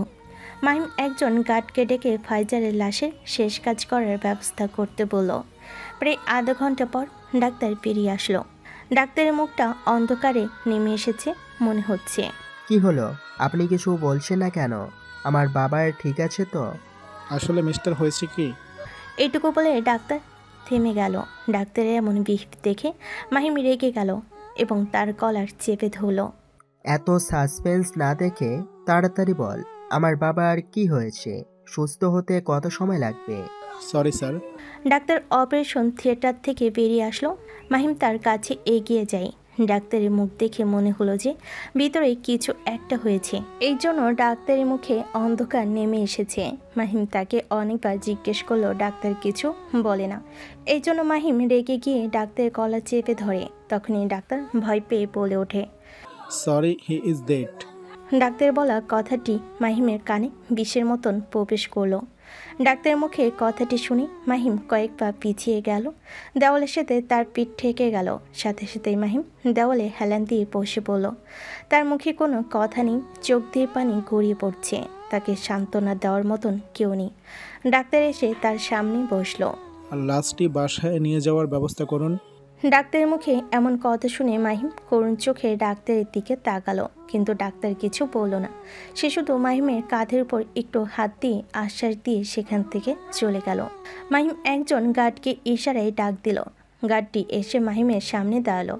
আর বলতে গিয়ে মাহিমের গলা ধরে যাচ্ছে, তবুও সে ধীর গলায় বলল, আমার বাবার শরীরটা একটি গাড়িতে তোলার ব্যবস্থা কর। গার্ডটি মাথা ঝেঁকিয়ে সেখান থেকে চলে গেল। কিছু সময়ের মাঝে হসপিটালের সব কাজ শেষ হয়ে গেল। সব গার্ড মিলে একটি অ্যাম্বুলেন্স ঠিক হলো এবং সেখানে রবিউল চৌধুরীর লাশ তুলে ফেলল। সব কিছু কমপ্লিট হয়ে গেলে একজন গার্ড এসে মাহিমকে বলল, স্যার, আমরা বড় স্যারের শরীরটা অ্যাম্বুলেন্সে তুলে ফেলেছি, আপনি চলুন আমাদের সাথে। আচ্ছা। মাহিমের উঠে দাঁড়াতেও কষ্ট হচ্ছে, তবুও দেওয়ালে হাত দিয়ে উঠে দাঁড়ালো এবং আস্তে আস্তে হেঁটে বাইরে চলে আসলো। মাহিম অ্যাম্বুলেন্সে উঠে বসলো। এরপর অ্যাম্বুলেন্স চলতে শুরু করলো। সামনে পিছে সব আর্মি এবং পুলিশের গাড়ি। রাস্তা একদম ক্লিয়ার। আধা ঘন্টা পর চৌধুরী মেনশনে অ্যাম্বুলেন্স চলে আসলো। গাড়ির শব্দ শুনে বাড়ির সবাই বেরিয়ে আসলো। অ্যাম্বুলেন্সের গাড়ি ভিতরে প্রবেশ করলো। সবে অপেক্ষা করছে যে অ্যাম্বুলেন্স বাড়িতে কেন আসছে। মায়া তো বুঝে ফেলেছে যে কি হয়েছে, তাই দৌড়ে সে অ্যাম্বুলেন্সের কাছে চলে গেল। অ্যাম্বুলেন্সের গেট খোলা হলে মাহিম সেখান থেকে বেরিয়ে আসলো। মাহিমকে বাইরে আসতে দেখে সবাই অবাক হয়ে গেল। তাদের মনের মাঝেও কিছুটা ভয় দেখা গেল। ভাইয়া, বাবা। মায়ের কথা শুনে মাহিম অ্যাম্বুলেন্সের গাড়ির দিকে তাকালো। মায়ের সেদিকে তাকিয়ে দেখতে পেল সাদা কাপড় দিয়ে একটা বডি ঢাকা। সাথে সাথে মায়া সেই অ্যাম্বুলেন্সে ঢুকে পড়ল এবং কাপড় সরিয়ে দেখলো চেয়ারে দেখে মনে হচ্ছে চিৎকার করে কান্না করতে লাগলো। মায়ের কান্নার শব্দ শুনে বাড়ির সবাই ছুটে আসলো। দুজন ওয়ার্ড বয় স্ট্রেচার ধরে রবিউল চৌধুরীর লাশটি ধরে বাইরে নিয়ে আসলো। সবাই তো রবিউল চৌধুরীকে দেখে কান্নায় ভেঙে পড়ল। রেহনা বেগম নিজের স্বামীর লাশ দেখে জড়িয়ে ধরে কান্না করতে লাগলো। আপনি সকালে সুস্থ বাইরে গেলেন আর এখন সাদা কাপড়ে মুড়িয়ে বাড়িতে আসলেন, কি হয়েছে আপনার? তাড়াতাড়ি উঠুন, দেখুন না আপনার ছেলে মেয়ে কীভাবে কান্না করছে। রেহনা বেগম পাগলের মতো কান্না করতে লাগলো। পুরো বাড়িতে অন্ধকার ছেয়ে আসলো। যত সময় যেতে লাগলো এক এক করে সকল গণ্যমান্য মানুষ ম্যানশনে এসে ভরে গেল। কান্না করতে করতে মায়া, রেহনা এবং বাকিদের অবস্থা খুবই খারাপ। মাহিমের চোখ দিয়ে পানি পড়ছে না, কিন্তু সে নিস্তব্ধ হয়ে গেছে। মালিক চৌধুরী সব কিছু দেখাশোনা করছে। রবিউল চৌধুরীর লাশের দোয়া থেকে শুরু করে সকল কাফনের ব্যবস্থা সেই করেছে। তাকে ধুয়ে সামনে রাখা হয়েছে। সবে এক এক করে এসে দেখে যাচ্ছে। খবর পেয়ে আবির এবং তার পরিবারও এখানে চলে এসেছে। কিন্তু বৃষ্টি এখানে আসেনি, কারণ আবির এই খবর বৃষ্টিকে জানাতে দেয়নি। আবির এসে মাহিমকে খুঁজে বের করলো। বাড়ির বাইরে একটি সিঁড়ির উপর বসে আছে। তার চোখের পলক পড়ছে না, একদিনে কিছু একটা ভেবে চলেছে। আবির এসে মাহিমের কাঁধে হাত রাখলো, কিন্তু মাহিমের কোনো ভাব লক্ষণ দেখা গেল না। তাই আবির মাহিমের পাশে বসলো। এখানে আর কত সময় বসে থাকবি? আঙ্কেলকে তোর নিয়ে যাওয়ার সময় হয়ে গেছে। তুই তার একমাত্র ছেলে, যদি সেই দায়িত্বটা না পালন করে এখানে বসে থাকিস তাহলে হবে বল? আবিরের কথা শোনা মাত্রই মাহিম আবিকে জড়িয়ে ধরে কান্না করতে লাগলো। কান্নায় মাহিম ভেঙে পড়ল। আবির মাহিমকে সান্ত্বনা দিতে লাগলো। আবির আজ অনেক দিন পর মাহিমকে কান্না করতে দেখলো। সেই রাজ মারা যাওয়ার পর মাহিম কান্না করেছিল, আর আজ মাহিম কিছু সময় ধরে কাঁদলো। এরপর আবির তাকে ধরে উঠালো। চলো আঙ্কেলকে শেষবারের মতো দেখে নেন। মাহিম তার বাবার কাছে চলে আসলো। একবার খুব মন ভরে দেখে নিল, পা ধরে কান্না করতে লাগলো। কয়েকজন এসে মাহিমকে ধরলো। মালিক সহ কয়েকজন এসে খাটিয়া তুলে ধরলো। আবির মাহিমকে বুঝিয়ে খাটিয়া ধরতে বলল। এরপর চলল সেই যাত্রার উদ্দেশ্যে। অনেক রাত হয়েছে, বাইরে অন্ধকার হলো। চৌধুরী বাড়ির ভিতরটা একটু বেশি অন্ধকার। অন্ধকার কালো ভরপুর নয়, এই অন্ধকার হচ্ছে শোকের ছায়া। বাড়ির একমাত্র বড় কর্তাকে হারিয়ে বাড়িটা একদম অন্ধকার হয়ে গেছে। মায়া রেহেনা বেগমের চোখে এখনও পানি। হিমা এবং তার মা তাদেরকে থামানোর চেষ্টা করছে। অন্যদিকে মাহিম ছাদের উপরে দোলনায় বসে আছে, আকাশের দিকে মুখ করে। হিমু তার পিছনে দাঁড়িয়ে আছে। অনেক সময় ধরে মাহিমকে নিচে নিয়ে যাওয়ার চেষ্টা করছে, কিন্তু মাহিম কোনোভাবেই যাচ্ছে না। কিছু সময় আগেই আবির হসপিটালে চলে গেছে বৃষ্টির কাছে। রবিউল চৌধুরী মৃত্যুর কথা শুনে প্রধানমন্ত্রী এবং রাষ্ট্রপতি খুবই খুশি। তারা দুজন রবিউল চৌধুরীর জানাজায় উপস্থিত ছিল। জানাজা থেকে ফিরে এসে তারা পার্টি করছে। উফ, এই কন্ট্রাক্ট কিলার নিলয় যে এত তাড়াতাড়ি কাজটা করে ফেলতে পারবে সেটা ভাবতেই পারিনি। তার কথা বলা আর কাজ একদম এক সমানে চলে। হ্যাঁ, এতদিন ওই হাতারাম নিরমকে কাজ না দিয়ে যদি এই কন্ট্রাক্ট কিলারকে নিরমকেই কাজটি দিতাম তাহলে খুব ভালো হতো। আরে যা হওয়ার হয়েছে, এসব নিয়ে চিন্তা করতে হবে না। আমাদের কাজ তো হয়ে গিয়েছে, এখন শুধু চিল করো। চিন্তা করব, কিন্তু আমাদের বিগ বসকে এই খবরটা দিবেন না আপনি।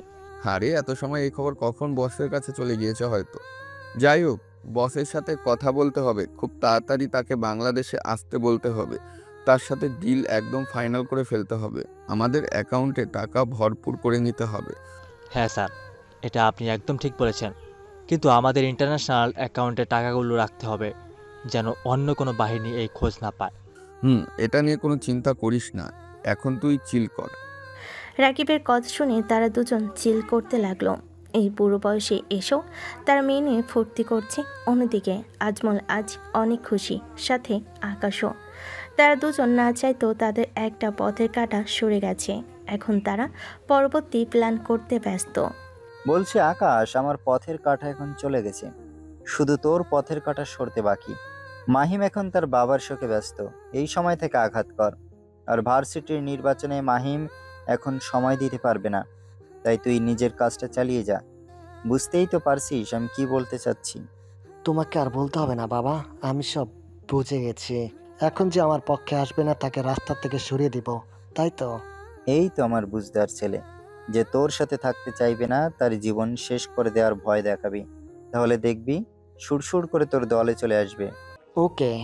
এভাবেই তারা পরবর্তী কি করতে হবে এইসব বিষয় নিয়ে আলোচনা করতে লাগলো। অন্যদিকে মাহিম কুলকিনারা খুঁজে পাচ্ছে না যে কিভাবে নিজের জীবন থেকে বাবার ছায়াটা হারিয়ে ফেলেছে সে। তারপর হসপিটালে থেকে বৃষ্টি যখনই শুনেছে মাহিমের বাবা মারা গেছে, ঠিক তখনই আবিকে জোর করে চৌধুরী ম্যানশনে চলে এসেছে। সবার সাথে টুকটাক কথা বলে হিমা মায়ের সাথে কথা বলেছে এবং আশেপাশে কাউকে খুঁজেছে। এটা মায়া খুব ভালো করে খেয়াল করলো। তাই সে কথা না বাড়িয়ে বৃষ্টিকে বলল, ভাইয়া ছাদে আছে, তাই তুই আশেপাশে তাকে খুঁজে পাবি না। আরে তোর ভাইকে খুঁজছে কে? তুই কান্না করিস না, আঙ্কেল চলে গেছে, কিন্তু তোর মাকে তোর সামলাতে হবে, আর সেখানে তুই কান্না করছিস। আমার মাথার উপর থেকে বাবার ছায়া সরে গেছে বৃষ্টি, এটা যে কত কষ্টের সেটা আমি বুঝি। প্লিজ তুই অন্তত কান্না থামিয়ে আন্টিকে কান্না থামাতে বল। এমনিতেই তিনি লো প্রেসারের রোগী। মায়া তার মায়ের কাছে গেল। বৃষ্টি হিমাকে বলে ছাদের দিকে যেতে লাগলো। ছাদের দরজার কাছে এসে দেখলো চাঁদের জ্যোৎস্নায় ছাদটা কিছুটা আলোময় হয়ে আছে। বৃষ্টির দোলনার উপরে কাউকে বসে থাকতে দেখলো। গুটি গুটি পায়ে সেই দিকে এগিয়ে গেল। বৃষ্টি এসে মাহিমের সামনে দাঁড়িয়েছে, কিন্তু মাহিমের সেদিকে কোনো খেয়াল নেই। বৃষ্টি হিমুকে ইশারা দিয়ে চলে যেতে বলল। বৃষ্টির ইশারা শুনে হিমু সেখান থেকে চলে গেল। হিমু চলে যাওয়ার পর বৃষ্টি মাহিমের পাশেই বসলো। মাহিমের হাতের উপর হাত রাখলো।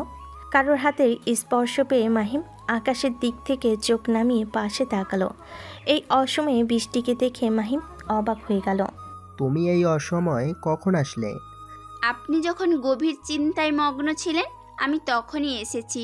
কিছু সময়ের মাঝে নিজের এই কি হাল করেছেন আপনি। বাবা চলে যাওয়ার বিরহ আমি সহ্য করতে পারছি না। আপনি যদি এখন ভেঙে পড়েন তাহলে আপনার পরিবার কি হবে? তাছাড়া ভার্সিটিতে যে এত এত শিক্ষার্থীদের স্বপ্ন দেখিয়েছেন তাদের কি হবে?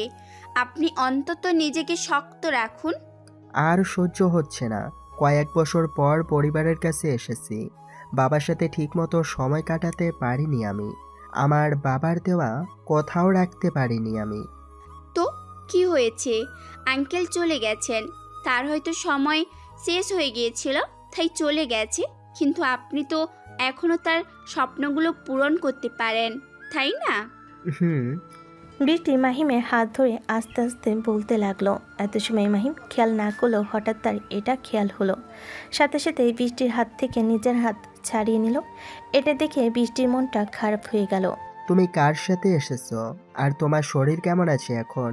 আমি কেমন আছি সেটা এখন আর জানতে হবে না। তাছাড়া আমি ভাইয়ার সাথে এসেছি। আমি জানতে পারিনি যে আঙ্কেল মারা গেছে। ভাইয়া কিংবা মা বাবা কেউ আমাকে বলেনি, কিন্তু আপনি যখন হসপিটালে আসছিলেন না, এই জন্যই আমি খুব দ্রুত এখানে চলে আসি। ও আচ্ছা, তাহলে তোমার এখন বাসায় যাওয়া উচিত। অনেক রাত হয়েছে। আমি আপনাকে এই অবস্থায় একলা রেখে যেতে পারবো না। আপনি না হয় আমাকে ভালোবাসেন না, কিন্তু আমি তো আপনাকে খুব ভালোবাসি। ভালোবাসার মানুষের এই দুঃখের সময় আমি তাকে ছেড়ে যেতে কখনো যে পারবো না। দেখো, এমনিতেই আমার মন মেজাজ ভালো নেই, তার উপর তুমি এইসব কথা বলো না প্লিজ। আচ্ছা, কিছুই বলছি না, তাহলে আপনি চুপ করে থাকুন। মাহিম দেখলো এর সাথে কথা বলে পারা যাবে না, এজন্য চুপ হয়ে গেল। বৃষ্টি নিজের মতন করে মাহিমকে সান্ত্বনা দিতে লাগলো। তারপর দেখতে দেখতে কিছুদিন কেটে গেল। ভার্সিটির অনেক শিক্ষার্থীরাই বুঝতে পারছে না যে তাদের স্যার কোথায় গেছে, এবং তাদের জন্য যাকে নির্বাচনে দাঁড় করানো হয়েছে সেও নিখোঁজ। কারণ ভার্সিটির কোনো শিক্ষার্থী মাহিম কিংবা হিমুর পরিচয় জানে না, এজন্য তারা খোঁজও নিতে পারছে না। যদিও তারা স্যারের কাছে গিয়েছিল, কিন্তু স্যার তাদেরকে কিছুই জানায়নি। এই সময়ের মাঝে আকাশ ক্যাম্পাসে আসে এবং যারা হিমুর নামে ভোট করতে চেয়েছিল তাদের সবাইকে মেরে হসপিটালে ভর্তি করিয়ে দিয়েছে। এখন সবাই ভয়ে ভয়ে আছে যতক্ষণ না মাহিম ক্যাম্পাসে ফিরে আসে। আজ ক্যাম্পাসে রবিন নামের একটি ছেলে হিমুর নামে সবার কাছে কথা বলতেছিল। এই খবরটি আকাশের কাছে চলে যায়। তাড়াতাড়ি ক্যাম্পাসে চলে আসে এবং রবিন নামে সেই ছেলেটিকে তারা সামনে ধরে নিয়ে আসে। একটি গাছের নিচে বসে আছে আকাশ এবং তাকে ঘিরে আছে তার দলের লোকজন, আর তার দলের লোকজন ধরে রয়েছে রবি নামে সেই ছেলেটিকে। তোর সাহস হলো কি করে এই ক্যাম্পাসে আমি বাদে অন্য কারো ভোট চাওয়া? এখানে সাহসের কি আছে? আমি আমার স্বাধীনতার মতন যে কারোর ভোট করতে পারবো। এই ক্যাম্পাসে স্বাধীনতা বলতে এই আকাশের হুকুম চলে। তুই দেখিসনি এর আগে হিমুর নামে যারা ভোট চেয়েছিল তাদেরকে আমি মেরে হসপিটালের বেডে শুয়ে দিয়েছি। তার মানে এই না যে তোমার বইয়ে আমরা লুকিয়ে থাকবো। অনেক দিন পর সুযোগ পেয়েছি এই ভার্সিটিকে রাজনীতি মুক্ত করার। তাছাড়া তোমার কারণে ভার্সিটিতে ড্রাগসে ভরে গেছে। এটা দূর করতে হলে একমাত্র তোমাকে এই ভার্সিটি থেকে সরাতে হবে। রবিনের কথাই আকাশ সহ তার লোকেরা হেসে উঠল। হাসতে হাসতে রবিনের কাছে এগিয়ে আসলো আকাশ। এরপর হাসতে হাসতে ঠাস করে তার গালে থাপ্পড় বসিয়ে দিল। তোর সাহস হলো কি করে যে এখনো আমার বিরুদ্ধে কথা বলিস? তোকে যদি এখন জানে মেরে দিই তাহলে তোকে আর তোর মাহিন বাপ বাঁচাতে পারবে না। তুই আমাকে মারার ভয় দেখাস না, তাছাড়া বাঁচানোর মালিক আল্লাহ। সো তুই মারার কে রে? তুই তোকারি শুনে আকাশ অনেকটা রেগে গেল এবং কোনো কথা ছাড়াই তার লোককে মারতে বলল। আকাশের হুকুম শুনে তার লোকগুলো রবিনকে খুব মারতে লাগলো। মারতে মারতে এমন অবস্থা করলো যে সে মাটি থেকে উঠে দাঁড়ানোর শক্তি পেল না। আশেপাশে অনেকেই দাঁড়িয়ে আছে, কিন্তু এগিয়ে আসার সাহস কেউ পাচ্ছে না।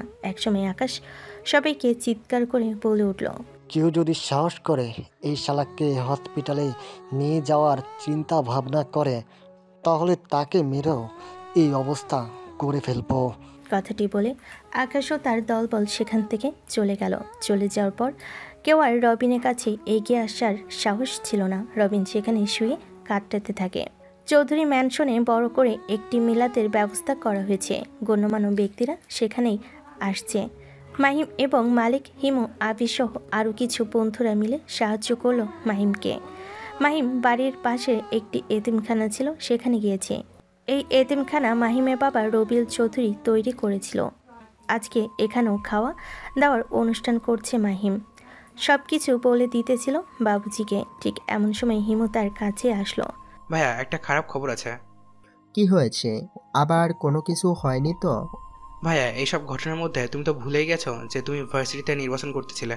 ভার্সিটিতে অনেক শিক্ষার্থী আমার হয়ে নির্বাচন প্রচার করতেছিল, কিন্তু তুমি এই কয়দিন ভার্সিটিতে যাওনি বলে আমার নামে যারা নির্বাচন প্রচার করতেছিল তাদের সবাইকে মেরে হসপিটালে পাঠিয়ে দিয়েছে। আর আজকে এক ছেলেকে তো ভার্সিটিতে মরা অবস্থায় ফেলে রেখে গেছে, কিন্তু তার ভয়ে কেউ তাকে হসপিটালে নিয়ে যাওয়ার সাহস পাচ্ছে না। এখন তুমি যদি সেই ছেলেটিকে হসপিটালে না নিয়ে যাও তাহলে সে মারা যাবে। আচ্ছা ঠিক আছে, তুই এই দিকটা সামলা, আমি ভার্সিটি থেকে ঘুরে আসি। আচ্ছা।